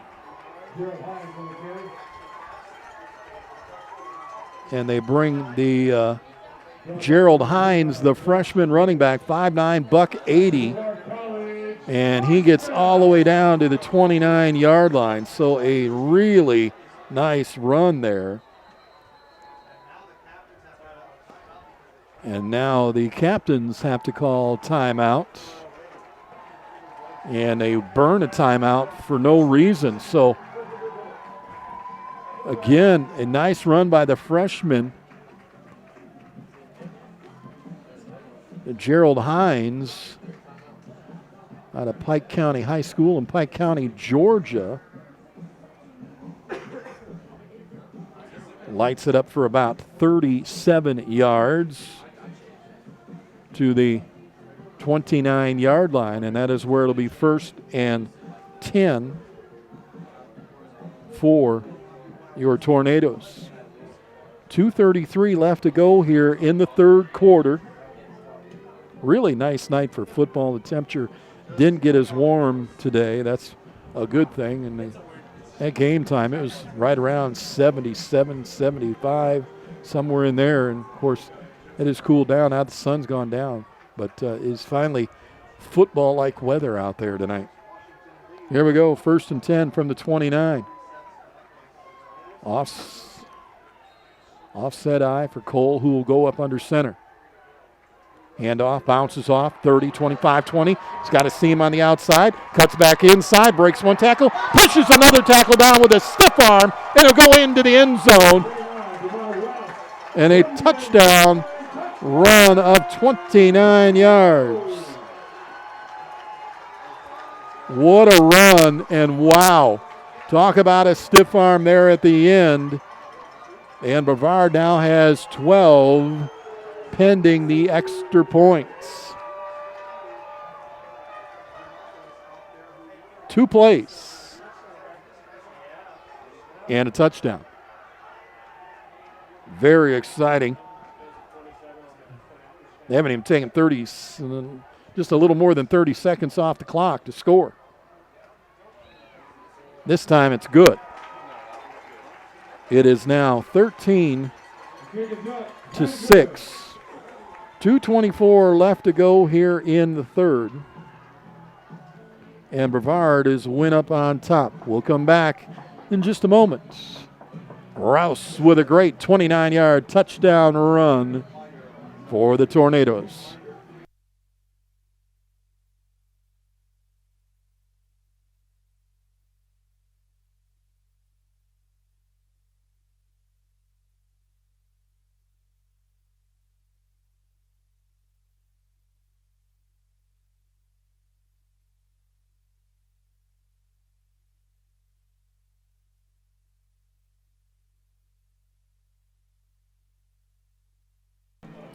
Well, whatever the speech was at halftime, it seems to have worked. Less than 30 seconds there to get a touchdown. 2 plays, and they're in the end zone. 2 big runs. One by Rouse, the other by Gerald Hines. And Brevard is finally taking the lead here, 13-6 in the third quarter. That ball bobbled at the 10, picked up back at about the 6-yard line, running to his left, gets hit. Breaks a tackle, still going, falling forward, and gets across somehow to about the 23-yard line is where CNU will start. Kick was bobbled there and back by the kick returner, and then somehow he picks it up and he's able to scramble, break a couple of leg tackles, and get out to the 23-yard line where it'll be 1st and 10 with 2 minutes to go. So Anderson will go back to work here. Moves his halfback out of the backfield and goes with 5 wide. Empty backfield, looking to throw. Deep ball, intercepted right there at the 45-yard line. Did not expect that safety to be sitting there playing center field, waiting for that ball to come down. That was an easy pick. Wesley Ross, the strong safety, is just sitting back there at the 45-yard line going, hey, thank you, I'll take that. I mean, it looked like he actually threw to him. So a big INT on the first play. And that will be probably one of the easiest interceptions ever made by Ross. Literally standing right there waiting for the ball to come to him. 2:06 on the clock is left. And Ross makes the interception. They'll run to the left side to the 40. Number 21, Jamie Turner on the carry. Brought down number 11, Damian Jiggins. So Anderson makes the big mistake there, overthrows his receiver, and Ross is standing there saying, well, if he doesn't want it, I'll take it. 1:38 left to play here. The first run of about 5 yards there, maybe 4 yards. They put it at the 41. 2nd and 6 from the 41. Cole keeps it. And he got popped pretty good there the second time, and he'll probably get back to the line, no gain. Number 7, Dalton Cole on the carry. So Cole on the carry. Number 24, Abraham Cole, number 6. 13-6 is your score now. Brevard on top after that touchdown. They've got $1:03 left to go here and counting in the third quarter.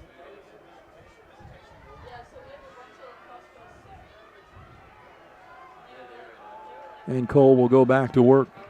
4 wide receivers set. Halfback off of his hip on the left. Dropping back to throw. Across the middle, got his man, and he held on, but when he went and hit the ground, he dropped the ball. That is Ralph Roman III. Really beautiful play there, and a nice pass coming across the middle. He grabs that, maybe a little high, tried to pull it in, couldn't hold on to it. 40 seconds left on the clock. 4th and 6 on the incomplete. The clock stops, and after the interception, they will have to punt this one away, and that hurts. When you get that interception and you get great field position like that, you want to be able to put something on the board, and they don't do it. They'll punt. Here comes the rush. The punt is off. This one is pinned deep, and it'll bounce and roll inside the 5-yard line. What a nice punt. That is exactly what Youngblood wanted. Pins CNU on their own 4-yard line. 29.9 left to go here in the third.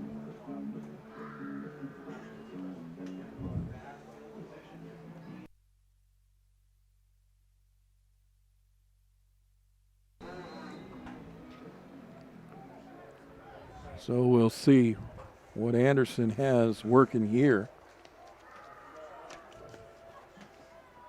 as he works from his goal line area. Comes the rush in the backfield. They got him, and he's just going to get outside the zone, so it will not be a safety. But he is going to be brought down about the 2-yard line, so it'll be a loss of 2. Diaz got in there quickly. I thought he was going to get him in the end zone, but the clock is running down. 5 seconds to go, and this will end the quarter. We've completed 3. And right now it's 13-6 in favor of the Tornadoes. 1 quarter to go. Coming up next right here on bctornadoes.com. Stay tuned.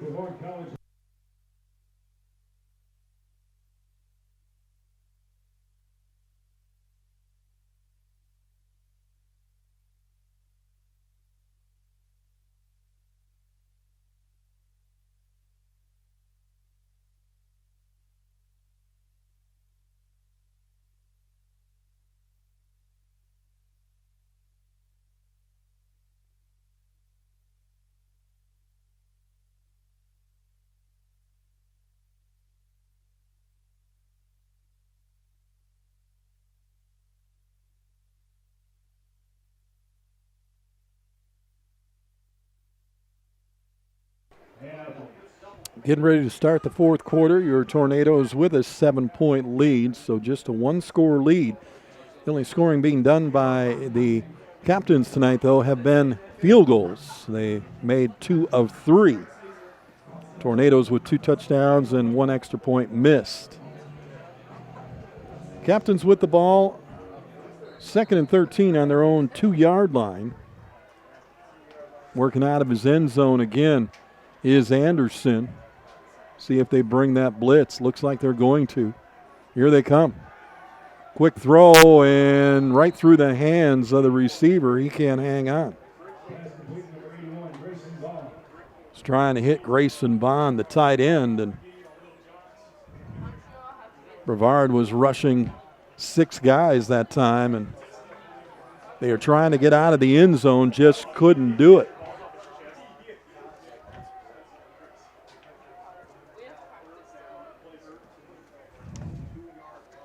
Definitely a different stat sheet looking at it. 8 of 15 in the third quarter for Dalton Cole. Here's Anderson in his zone. Drops back, looking to throw. Going to go deep ball, far right side. Too far for anybody. Incomplete. And they wanted a flag on the other side. That ball, it was out of bounds anyway. There was no chance for him to catch it, and I'm sure that is why the flag stayed. The 2 referees are coming together. I don't see a yellow flag anywhere.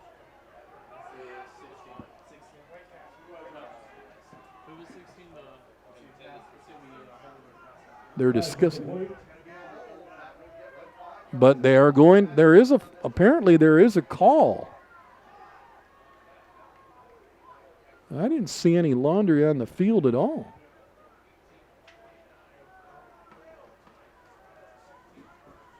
No?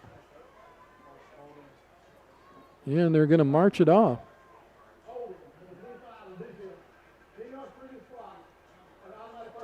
Automatic first down on a holding against Brevard. They move the ball out to the 12-yard line. Man.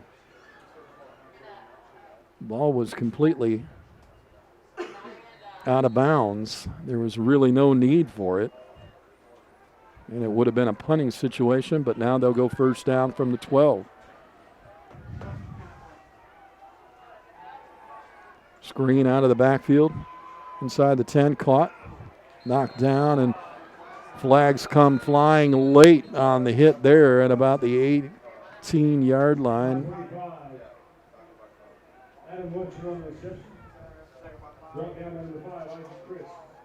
Crisp with the take. Is the one that took the brunt of that hit that he laid out. At the 18-yard line, that's where it happened.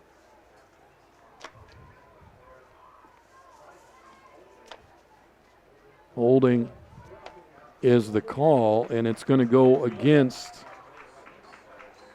the captains.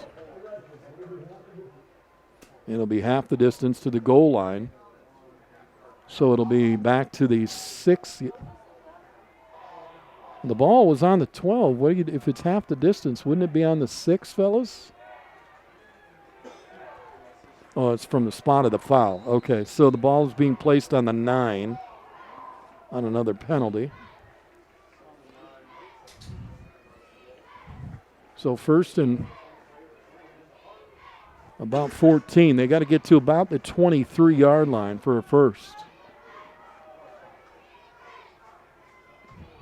5 wide receivers set, being rushed. Across the middle in between the 2 defenders. Got his man at about the 22. That might be enough for a first down. And it'll be the 24, and it will. So a 15-yard pass play gets a first down for the captains.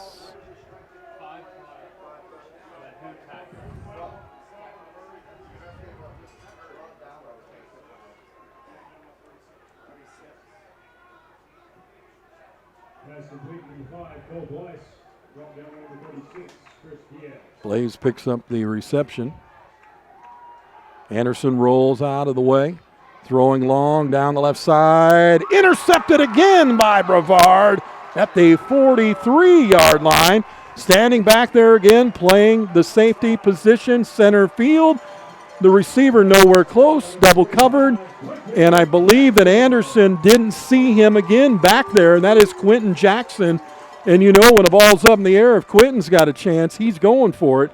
He stands there, waits for it, and again, another big interception to the 42-yard line it goes, but it's intercepted by Jackson.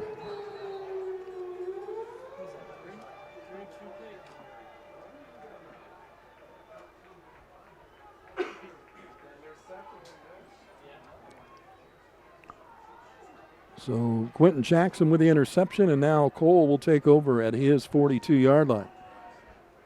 Fakes the handoff, rolling, throws out to a receiver wide open at the 43, 30, 20, down the sidelines and into the end zone. What a move, and what a great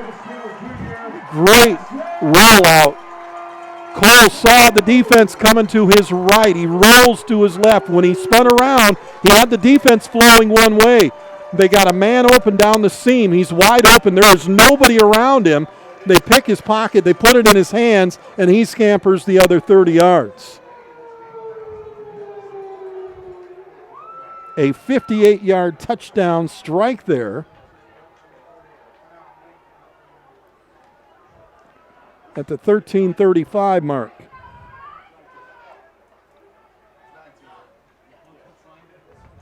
What a play. There is a flag, though, down on the field, but I don't know when it came out. That's the question.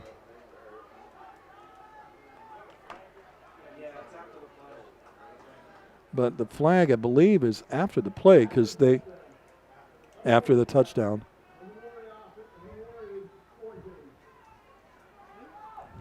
And it's unsportsmanlike against Brevard, I believe. So they'll assess that after the kick. They'll assess 15 yards. So probably taunting is what I'm thinking, is all I can think of is the reason they called it. He said something or did something, and unfortunately a ref heard it. And they'll try the extra point, see if they can't put this to 21 or 20-6.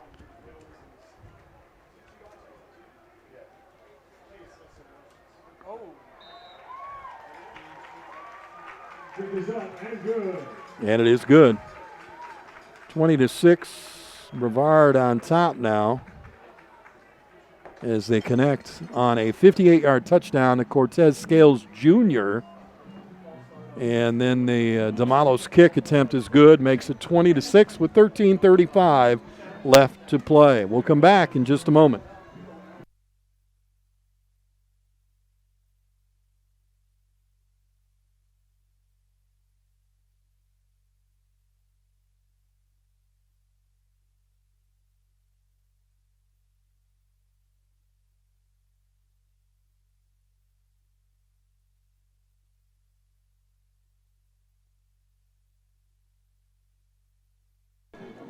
So Brevard on one play on a 58-yard TD pass to Cortez Scales Jr. from Dalton Cole now has taken a two-score lead, 20-6, with 13:35 left to play here in the fourth quarter. And again, that 15-yard penalty being assessed now on the kick for the unsportsmanlike penalty against Brevard. So he'll have to boot from the 20-yard line. But a 14-point lead right now, and they've got 13 minutes to play here, and it isn't over by any moment yet, folks. Don't go away. We've seen odd things happen throughout these games, so stay there. Let's just hope that Brevard can continue to play the way they are. Bouncing ball to the 25, picked up there, 35-40, and a really nice open field tackle there at the 40-yard line.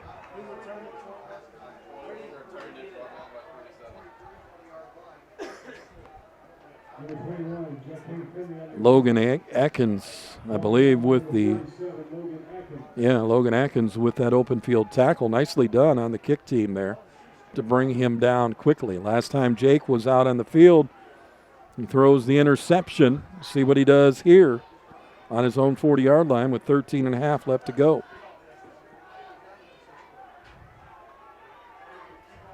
Move the ball to the 42s where they start. Little quick hitter, and a quick hit by the defense. And nowhere for Harris to go. Harris loses a yard there. They'll move it back to the 41. And Wyatt again, the big hit. 2nd down and 11 on the 41. Andres Wyatt has had a big game tonight. Looking to throw, being rushed. Oh, he's got hit from behind, ball out, but covered up. And, oh, man, Stephen Kennedy, he come in there and he just buries the quarterback. He burnt the left tackle big time, and he saw nothing of a white jersey or arms or nothing until it was on top of him. 6'1", 220 is what they list him at. He looked like a giant on top of Anderson, who's 6'2", but man, big sack there. Brings up 3rd down and 16, the sack of about 5 yards.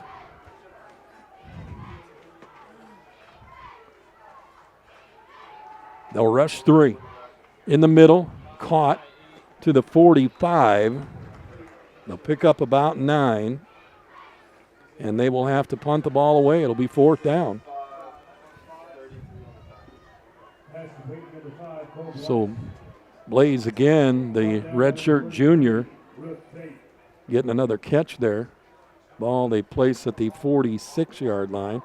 So they pick up about 10. 4th down and 6, and they're at the 46-yard line. Well, with their 11 minutes to go, they're going to go for it. 4th down play.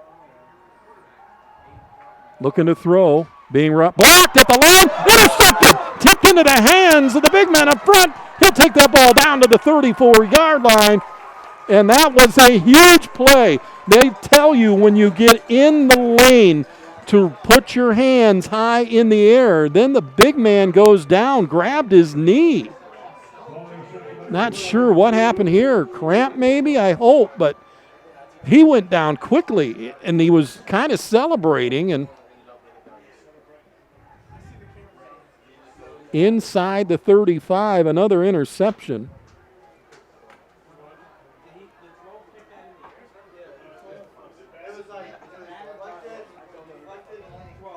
Got his hands up in the air. Brock Carnes was the quarterback on the last 2 plays. He was sacked for the 5-yard loss. Then he completed it to Blaze for 10. Then the next play, the interception. And then one of the up men knocked it in the air. And then the big man, and I believe it's the guy that's being helped off the field. Yeah. That is Antonio Williams, a freshman, 6'2", 250. I believe he's the one that came up with either the block or the interception.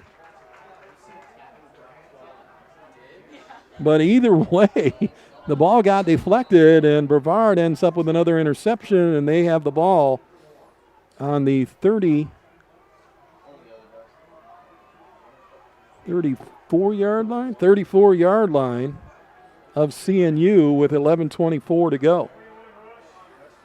And a big rush there and nowhere to go.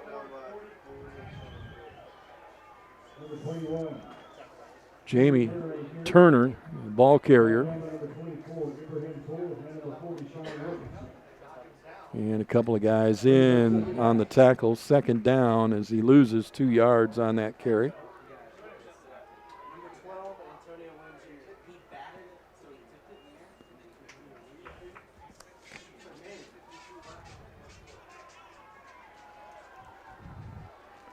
I thought his second guy caught it.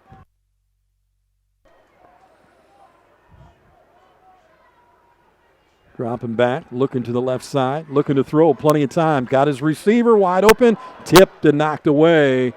He was trying to hit Cortez Scales, but good job on coverage there by the safety for the incomplete.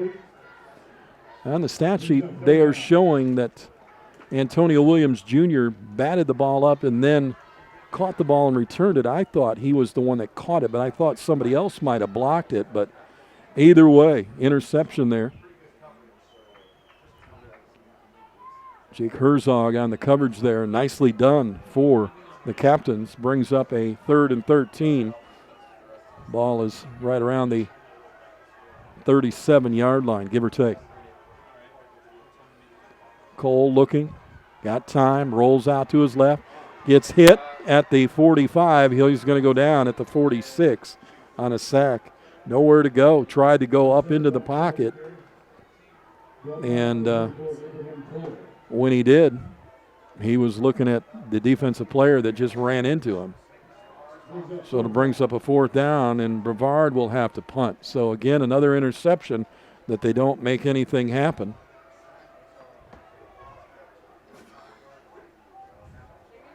Last one, they threw a 58-yard TD pass on the next play. This time they intercept again, but no points on the board for it.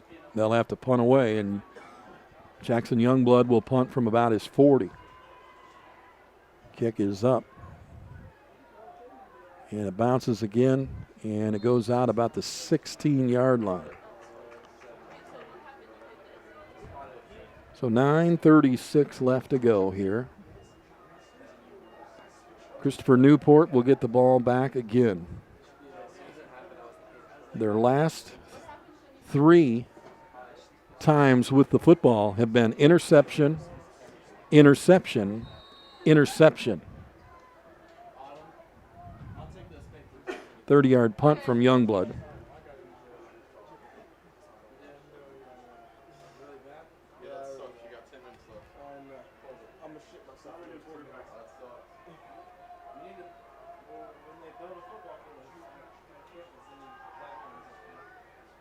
$15 to the 20 to the 25-yard line.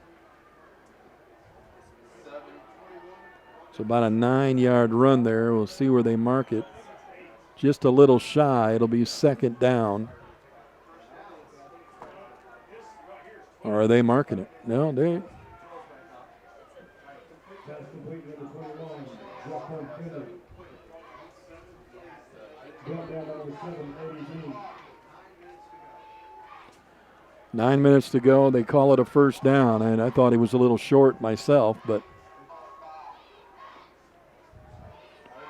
looking to the sideline, 7 seconds on the clock now. 4, 3, 2, and he gets it off. Quick screen out to his halfback to the 20, 25, 26, breaks a tackle. High jumps over somebody, but he's out of bounds at about the 34. And Blaze with another reception there. Goes about 9 yards, just a little shy of that 1st down. Call 2nd and about 1.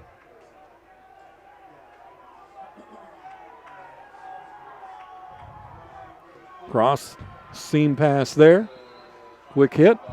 Pass is caught at the 47. And again, continuing to go to Blaze. Cole Blaze has had quite a night tonight. He's in double digits on receptions. Another 1st down.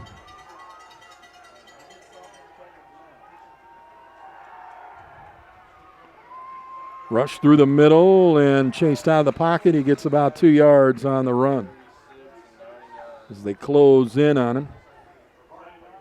As again, Anderson has to go through the middle. Good coverage downfield.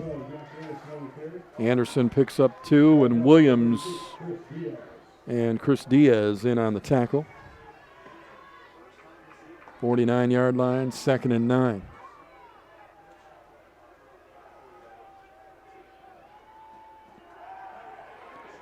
Hit as he throws. No, he didn't get the pass off. Yeah, did get it off, but it's incomplete. Though it goes incomplete, the ball will stay on the 48. And he just barely got it off because he was being hit again from the blind side. And again, another 3rd down and 9 situation here for CNU. They went on a 4th down attempt last time. We'll see how much they can get here. You're at midfield. You're down 2 scores. Boy, I'd hate, as a coach, you know what happens if you can't get this in 2 downs. You turn that ball over and you give them a short field to work with.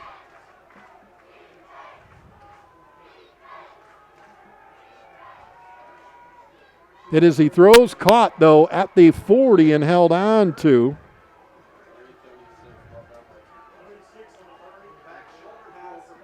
Nice little throw there to the sideline, and the receiver's the only one who could grab that ball. It'll be a 1st down on the 40-yard line of Brevard.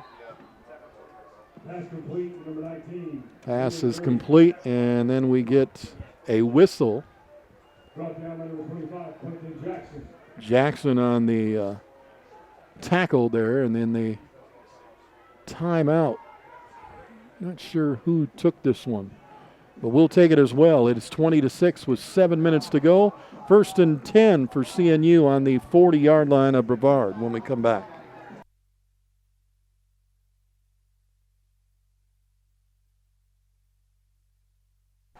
And they come back very quickly, so I'm not sure who called that. They don't have timeouts listed on the board, so I don't know. Brevard doesn't have any left, so maybe that was the last timeout for us. 2 timeouts left for CNU. From the 40-yard line, handoff up the middle, breaks a tackle there, breaks another one, skips outside, gets outside to the 30, and finally pushed out of bounds. And boy, they really make a big run there. All the way down inside the 30-yard line. And a player down is Jerome Bass, the freshman defensive end. And that is definitely someone they don't want to lose. So Bass down on the field right now being tended to.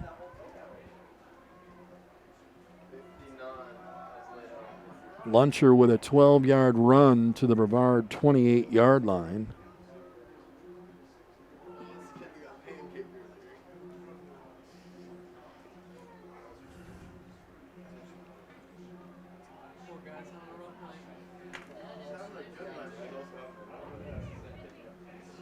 Injury timeout. 1st and 10. Ball will be on the 28. 7 plays in the drive. They went 57 yards. They started with 9:36 on the clock. So 3 minutes they've had the ball here on this drive.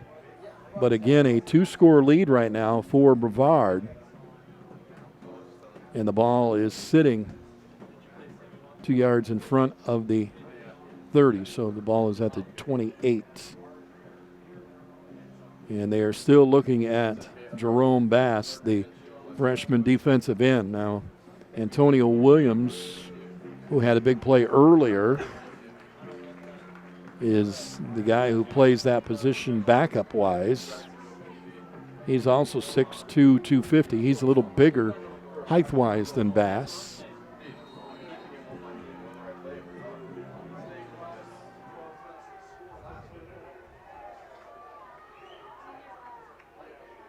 And we're set to go.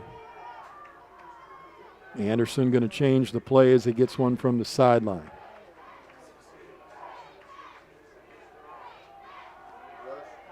Run through the middle. Hit a couple of times and then finally brought down by Wyatt Langford. At the, give him a yard or two, did they? Mark him at about the 27. First.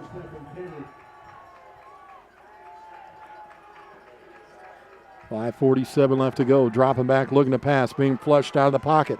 Rolling to his right and hit and brought down at the 35-yard line, and a big, huge sack there. 8-yard loss.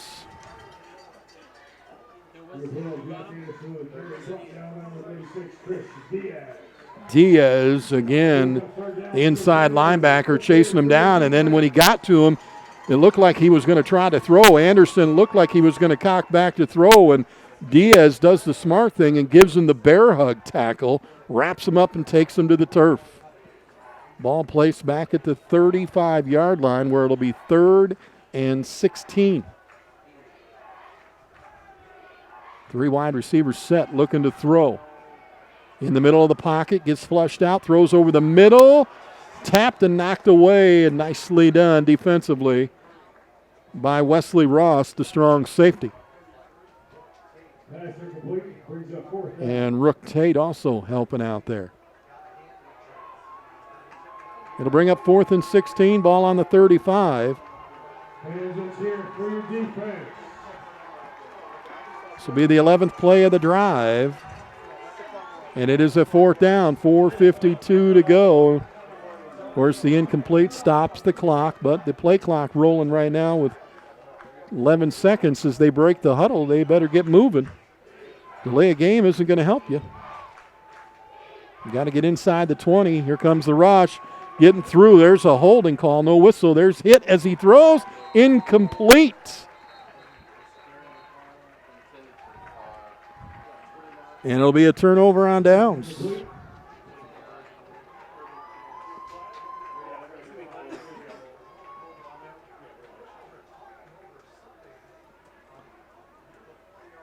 But 2 refs coming together there. If there is a flag, I'm not sure. Illegal motion, and they'll decline that, so it won't matter. They'll just decline that, and they'll take over. Turnover on downs, so that penalty doesn't hurt Brevard at all. So they'll start on their own 35-yard line. 4:45 left to go here. 4th quarter. Brevard with the football. They don't have any timeouts according to the clock that I have in front of me here on the stat sheet. I don't believe. Well, no, I take that back. They do. They have 2 each, so 2 timeouts apiece. Quick little screen to the left, and that'll go for nothing. Little bubble screen there. Number 3, Mitchell Yoder on the carry.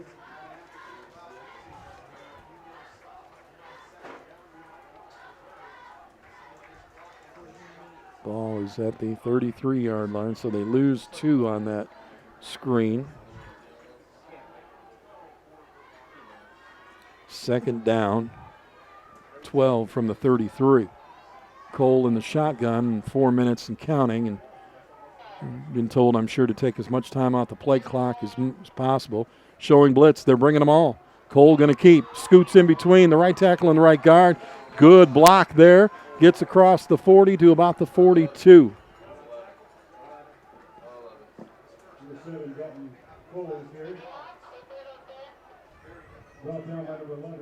Strong safety Damian Jiggets, who was up on the line. I think they were trying to bring 8 or 9 guys.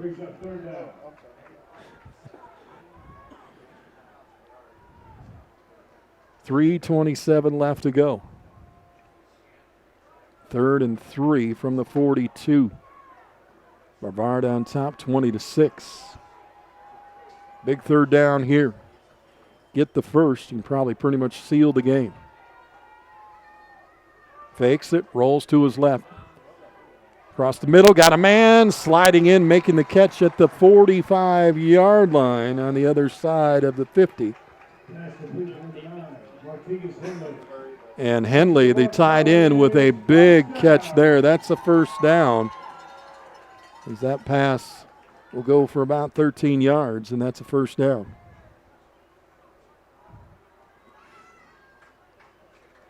.249 on the clock and counting, and CNU has decided not to use a timeout here. Of course, it's 1st down. You don't want to burn one. They would have used one had they been able to hold them there, but now they've got to get them to a 3rd down situation. Running through the middle and nowhere to go.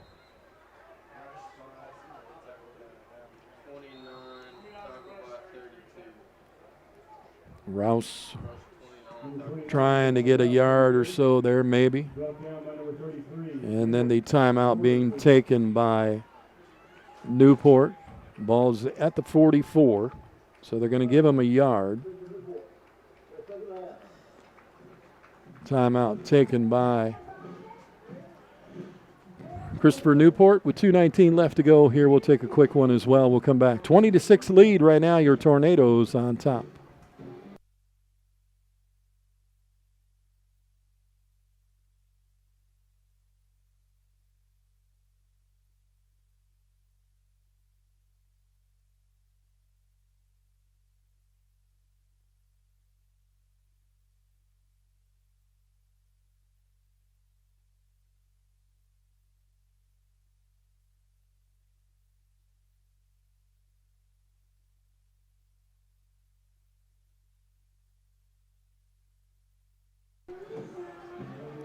.219 left to go. 2nd and 9 for Dalton Cole and company. He'll send 3 wide to the right side, put his tight ends on the corners. Play 2 tight end offense here, 1 running back. They'll hand to the back. No, it's a keeper. Cole to the left side, breaks the tackle, breaks another one. There he goes, beast mode again. He's at the 20, 15, 10, shaking off tacklers. He'll fall into the end zone for a 44-yard touchdown run. Dalton Cole. What Lynch behind that name? Dalton Cole Lynch. Holy smokes, this guy can move. And he just rocks people off of him. No opportunity for anybody.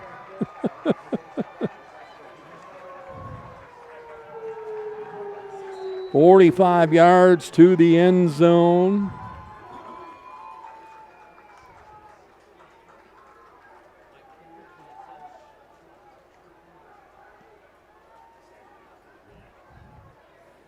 And the extra point is up.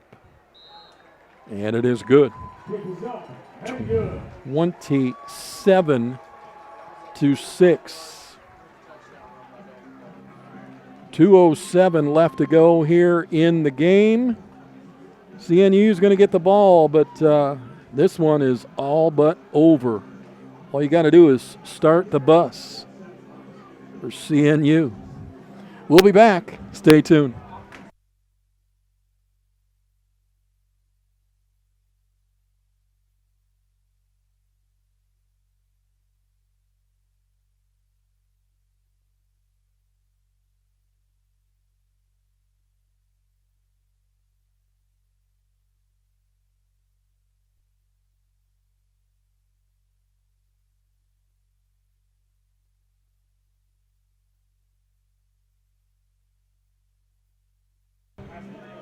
.207 left to go here in the ball game. A 21-point lead now after Dalton Cole just slams through the line, shakes a couple of tacklers, carries another one into the end zone, 45 yards, and Brevard has run away with this one, 27-6 here in the fourth quarter with 2:07 left to go. They will kick away, and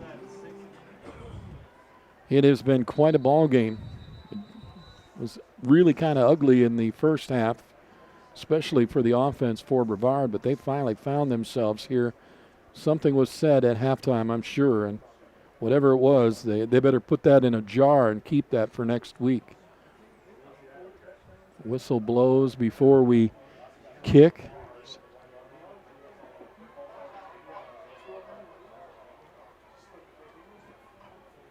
Not sure what about. 2, 3, 4, 5, 6, 7, 8, 9, 10.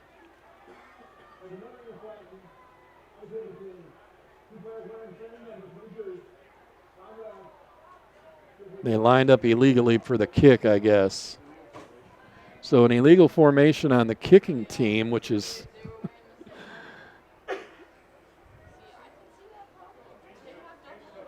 I don't know if it was illegal formation. We're under, maybe possibly. I'm hearing that 2 players had the same number on the line, and that's not allowed either. And I don't know why they do that. I guess they don't have enough numbers to give everybody, but some guys have the same number, both sides. It's weird. Oh, hit at the 35. Flags come out at the end. Boy, that was a big hit.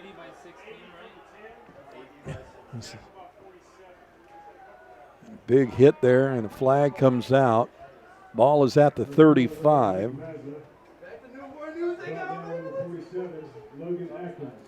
Atkins again with that big hit. See where they mark this. 1st and 10 at the 35, pending the outcome of the flag. They only have one timeout left as well. Some of the flags have been kind of odd tonight, I think. I don't know what the call is here or what it was about. I don't think it was on the hit. But the Zebras will discuss this a little while longer because why not? Come on, guys. 2 minutes left to go in the game. It's a 21-point disadvantage. I don't think any call you make is going to change the outcome.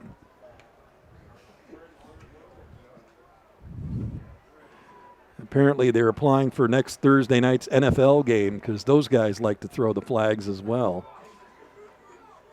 And we're still trying to figure it out. Let's go to the instant replay booth, Al. Let's see what they've got up on that.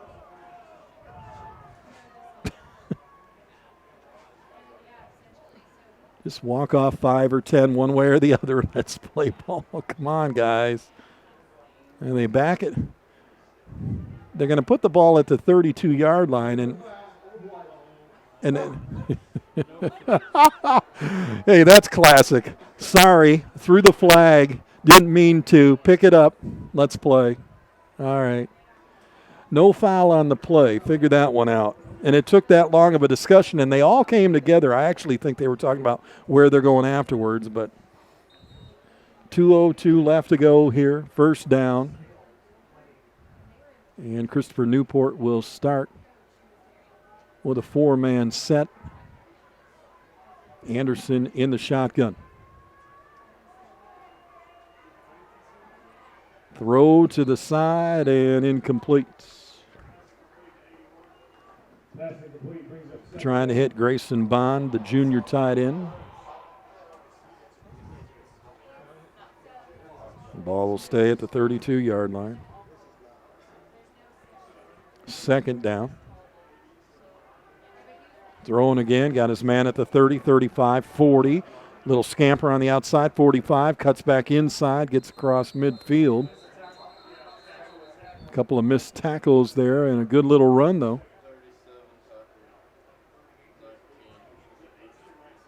Gets to midfield for about 18. Number 19, Gertie on the carry. Brought down by number 10. Gertie makes the grab there and then goes. 1st down situation at the 50-yard line. 1:48, and they'll start the clock again here because they called it, their officials called the clock stoppage. Looking to throw. And into the turf it goes, incomplete. Might have got a piece of that on defense.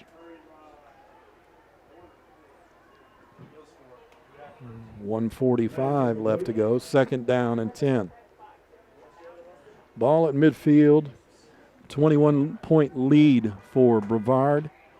Going to get the W in the books finally. Last week's game, no contest is what's been declared. After the rain and lightning shortened game that happened in the 3rd quarter, inclement weather, and then it was called after 3 hours. Being chased and running, and finally goes down. Anderson gets across the 45 to the 44, gets about 6 yards. And Kennedy with another tackle tonight. They have done a really nice job on defense tonight. Actually placed that ball at the 46-yard line. So a pickup of about 4. It'll be 3rd and 6. Looking to throw. Flushed out of the pocket, being chased from behind. They reach up, grab him, yank him down. And Toby Naylor was just almost on top of him from behind. That ball at the 38. Anderson with the run will get another 1st down, but the clock is now the enemy as it's 49 seconds to go. Looking to throw.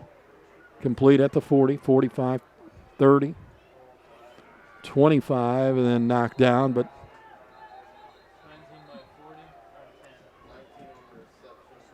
26-yard line. Reception. Brought down number 10, Jacoby Simeon. Gertie again with the receiving end of that pass. And again, another conference here between the Zebras about something. We'll wait for this very important call with 38 seconds to go.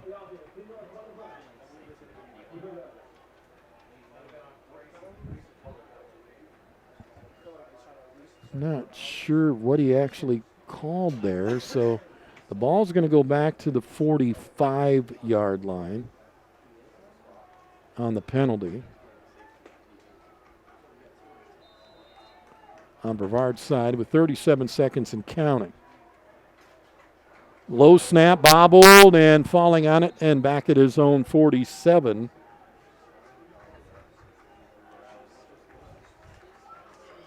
Bad snap.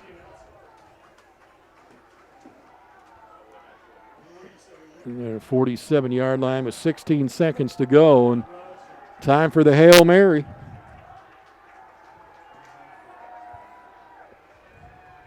Goes at the middle to the 38. Missed tackle there from behind. Hit. Breaks the tackle there. Pushed and out of bounds as the clock will expire, and that'll be it. So Brevard will get the win here. That is a final 27-6. 13-yard play there to the Brevard 25. Then the holding on Grayson Bond was 9 yards. And then that pass play there went all the way down to about the 10-yard line. So it was about a 35-yard pass. But all for naught. It's a 27-6 final. Brevard is going to get their first W of the season and finally get to put one in the books, literally put one in the books. So nicely done. What a great game. 13 points in that third quarter, 14 points in the fourth quarter. It was all Brevard in the second half. They win at 27-6. Again, Dylan Curran with a 45-yard field goal and a 27-yard field goal was all the points that Christopher Newport could put up on the board tonight, and one happened in the first quarter and one happened in the second quarter, and that was it.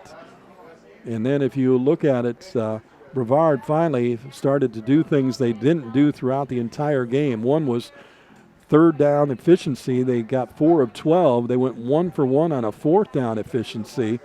They also would get 181 yards passing.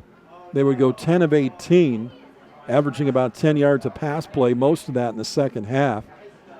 Cole was sacked 2 for 19. He had 1 interception. He had 205 yards on the ground on 35 rushing attempts, almost a 6-yard average. They did have to punt the ball 7 times, and they held on to the ball a little longer this time. They had 26 minutes compared to 31 minutes. Again, your final, the Tornadoes win this one by a score of 27-6. Now, they will be on the road for their next contest. That game won't be covered by myself, but they will be taking on Allen next Saturday. That game is scheduled for a 5 p.m. Eastern time. We'll be back October the 5th. They'll take on Maryville. It'll be the homecoming, scheduled tentatively right now for a 3 p.m. start. That could change, and they'll keep you up to date. So make sure you stay up to date with their Twitter and their Facebook account and their Instagram, as well as the webpage. You can find all that information. Again, a final, Brevard 27, Christopher Newport 6. You've been watching Tornado Football on BCTornadoes.com. I'm Chuck Sebastian. Good night, everybody. Have a good weekend.